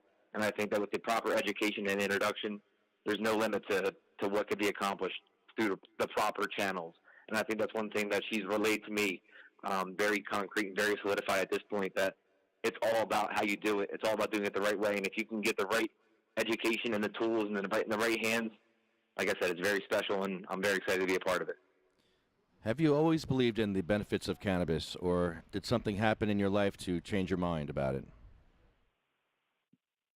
It's kind of something that's happened over the past, I'd say like 12 to 18 months, with a recent change in my girlfriend's career. She is in the psychology field and has a lot to do with her impact stories that have been told to me about medical adjustments and that need to happen and need to take place within this country. And there's a different sight upon like different drug abuses and mental disease. And I think that if the right activists and the right platforms can be given to people to do things the right way, I think that that's something that I need to do as an American, to do my right and do my just by my people. And I think that's one of the beautiful things about having a platform. You have to use it to the best of your advantage. And if you're not, you're going to be having more days negative than positive. So I guess it's a day today where we're moving forward in a positive direction for sure. Yes, and we're bringing together for the first time in American history, where we're going to bring together the entire East Coast. We're going to shout out to Washington, D.C. They're on the East Coast. They have legalization in Washington, D.C. We need to have the representatives. We'd love to have Trump. We'd love to have you on board. I've seen his views. He does not like Jeff. We'd love to have you. Jeff, shout out. Come on down. We'd like to hear why you think that marijuana is a dangerous, deadly Schedule I drug that shouldn't be given to children that have seizures, and cancer patients. It could cure and treat over 700 different ailments. It's all about big pharma. It's about time that people do the right thing, the moral thing. You know, the doctors out there listening, you took an oath not to do harm. Don't obey the old mighty dollar. It's not your God. Get into what's really right in this life, this time that you're in right now. What counts is what you do with the space in between your life, not the day you were born or the day you die. So get out here and make this happen, because it's the people that are just sitting by, letting it happen, ignoring the truth. You know, they're the ones that are just as guilty as the rest of them because they're allowing it. So you can either be a sheep or a shepherd. Just get on board, you know, and make this happen, because this is the right thing. And if you don't trust me and you don't believe me and you don't believe all these other people and their proof, just Google it. Just research it. Educate yourself. We want educators to come out. We want everybody in the industry to come out. Google it. So anything else that you have to tell the people, Paul? Yeah, no, if I could add one thing, like I said, it's something very similar to what you ended your little message there with. It's talking about either get on board or get out of our way, because you're not going to want to be a part of something that is going to change the fabric of this nation or the fabric of this country. I think it's an opportunity that a lot of us have, and I think if you're not going to get on board with it now, stay out of the way, because we're going to create a movement. Hey, Paul, can you state who you are and what company this is that's helping our community, or anything? I'm an agent.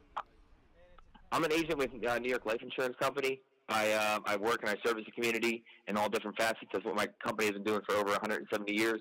We have passionate, trained professionals who are here to help people and help satisfy a particular need. We're here to be woven in this community because we are community members ourselves. We want to better it for today. We want to better it for tomorrow, because we've learned in the past that there's things and there's way to do things. So I'm here to be a vessel. Paul, what town you live in? I live in Florence, New Jersey. Florence. Okay. Well, another fight that I've come Burlington across. County, born and raised. Another fight that, well, you might have this problem there, is wheelchair access. A lot of our sick friends have wheelchairs, and they have no access. They can't get into any of these buildings that we're trying to get into. Public libraries in Jersey City, all over the Hudson County, all over Trenton, and Burlington too. They have wheelchair access in Florence. It's pretty much in the woods. I mean, there's no big curves like these big cities you've been doing. Yeah. How is the wheelchair access down there? Do you see this problem anywhere? No. No, I think one of the things is I think that there's not enough awareness of the positive things that come from the proper enlightenment and the proper education and introduction.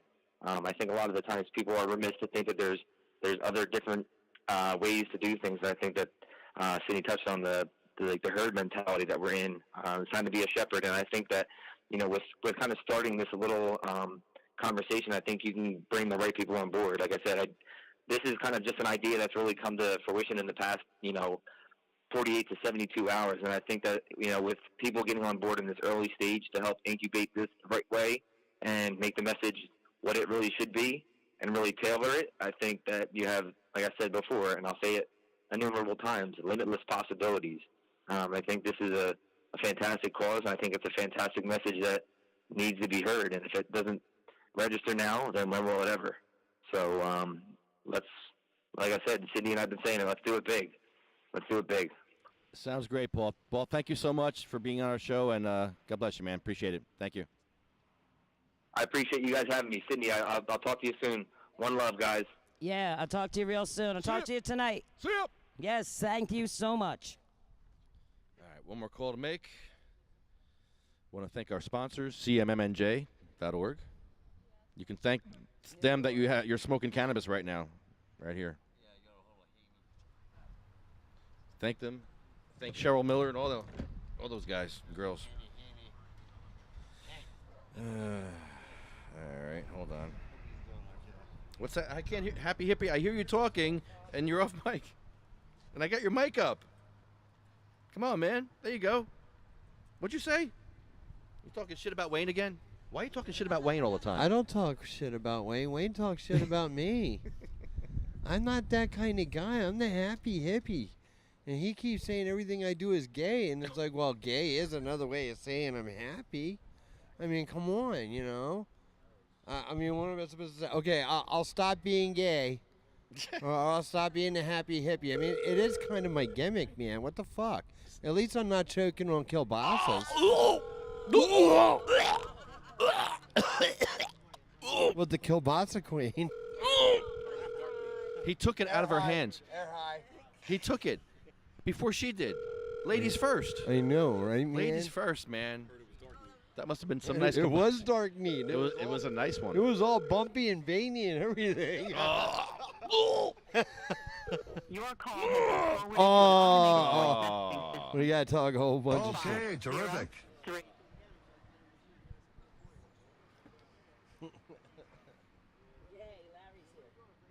Hi, Larry. One more time. cmmnj.org. sativacross.com. Sorry.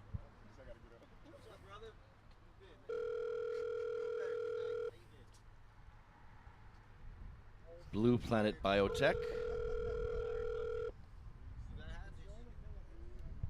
Grannies for Grass. Wayne's an ass. Your call has been forwarded. Who smells like grass? I want a donut. That's not good. All right, hold on a second here. Medical-freedom.com. Get your State of Compassion flags from medical-freedom.com. Still got mine. Thank you, Haney. Haney, we miss Thinking of you, brother. Miss you, Haney. Come down. I'm going to add you again on Facebook. We got toll money. Magicalbutter.com. Are you off mic again? Thank you, Magical Butter. I like my magical butter and my magical cookies. Happy hippie crazy cookies. Happy hippie crazy cookies. And Gastronaut. Get on that mic, Cindy. I can't hear you. Hello. Oh my God! I'm Someday. turning off. Now I'm turning you off. Hello. NewJerseyWeedman.com. Yes. His court starts next week. He's Yes. jury selection will be starting. Oh. Show up in Trenton. Haru. Whoa. Support him. I hope he gets home soon. I do too. I want to get married already, man. Jeez, I want to have my cannabis wedding with my sweet key. You know what? I hope you can do that at the first ever New Jersey Cannabis I Festival. want to do that, We man. need to It would have him be- out by September. We need to start a movement. Look, I did this 2 years ago. I proposed to Sheila at the New Jersey Meadman's joint on 420 at 420 in the afternoon. I think I I remember. got to get married at the first ever Cannabis Fest. We Definitely. have to have a can of wedding. We got to have a can of bash. It's got to that would be happen. awesome. That would be a great It's event gotta. to include. It's just gotta. Well, it's going to happen. So, Lefty, what do you think about the guy that just called? Dude, he said, oh, sorry. No, He go right sounds- ahead. he Lefty's sounds in his awesome. own world. Yeah. I mean, well, he's busy. He's with somebody. Yeah. I'll fill in. I got Yeah. a busy mouth. He's calling Wayne somewhere. He's calling Wayne again? We're gonna get Wayne. We need him. We need him. He doesn't like that I like bright colors. He likes to make fun of my fingernails and my toenails. He likes to make fun that and I even took all the color off. I man. bet Look, your they're husband gets completely distracted clear. from shiny They're objects, don't he? oh yes, I like shiny, bright, colorful things, Yeah. man. I Shiny, mean, I bright love it. objects. Look, red and. Oh, not home. You All can right. suck the big Jew prick. Maybe, have you called Murphy? Huh? Eddie Murphy? Yeah, Eddie Murphy. Nah. Nah, you should call Phil sometime. He sold out in the 80s. Yeah, no, we got to ask him what's going on. You know. Well, I definitely have a case.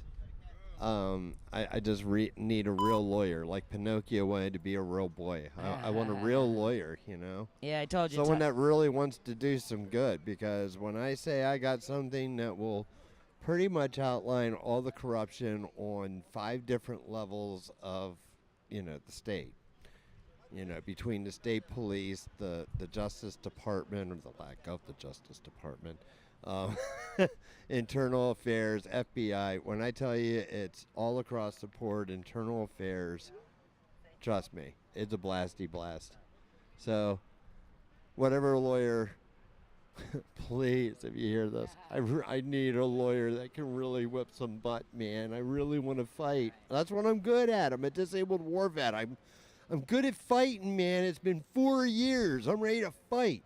And Wayne, yeah. You want to keep talking your smack, I'll be looking to fight you. And you'll be my retirement match. I'll go out with a bang. You and I, bud. Get it? A bang. Get it? Bang. Shit. My money's on Wayne. Who else wants to get on board with this? I'll take Happy Hippy. Okay, then I got $20 down on Wayne. No, I'll bet weed. I'm only betting weed. Okay, then I got an eighth down on Wayne. All right. All right.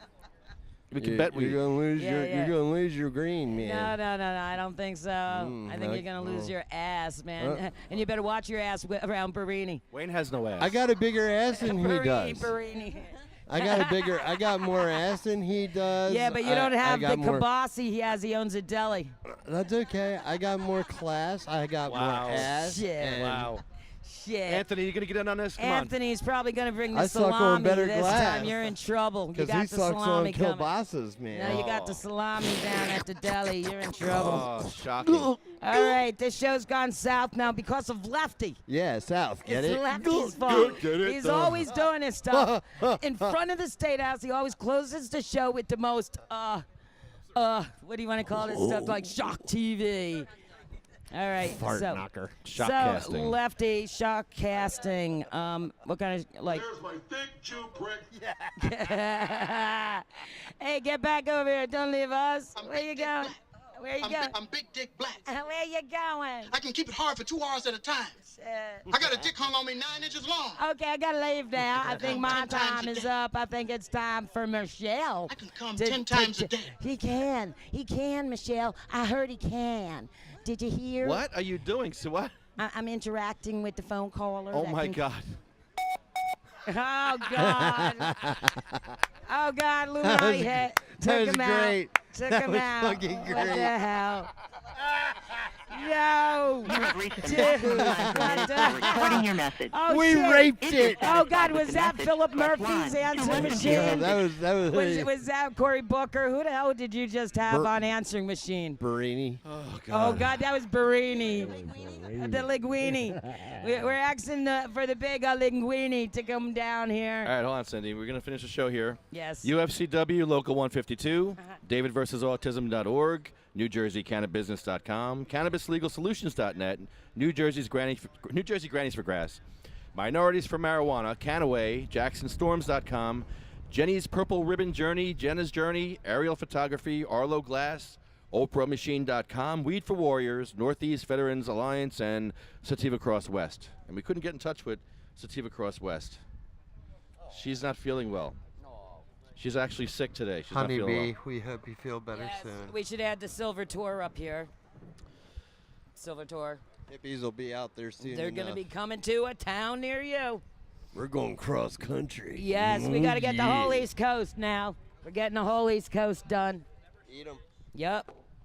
Yeah, you know, it just doesn't make any sense that, you know, my condition doesn't change when I leave the state of New Jersey. Does yours, Lefty? Nope. No, so we got to get all these other states on board. Actually, it should be straight up across the whole board.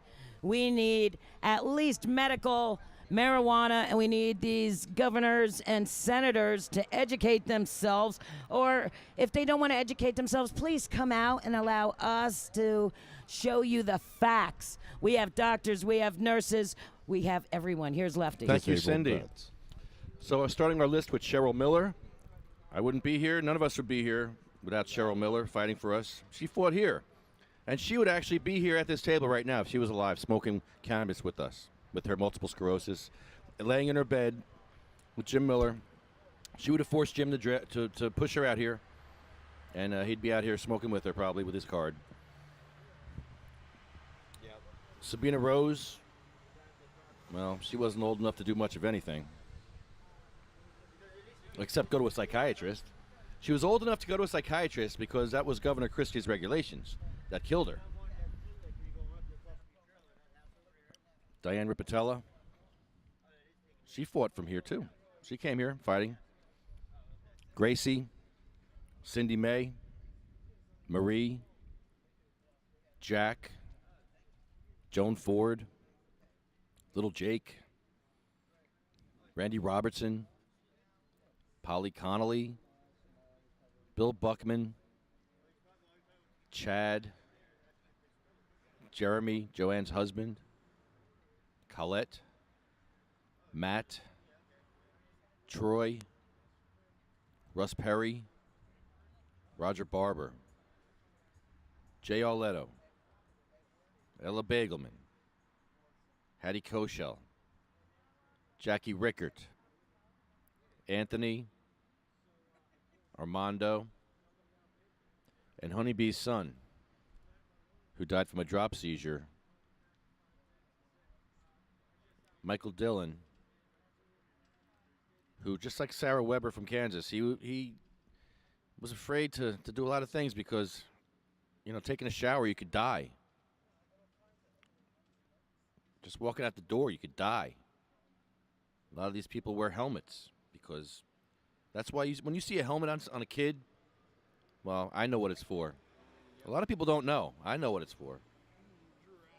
Yeah, you don't want that head hitting the ground. That's what happened to Michael Dillon. His head hit the ground, and his brain swelled, and he never woke up.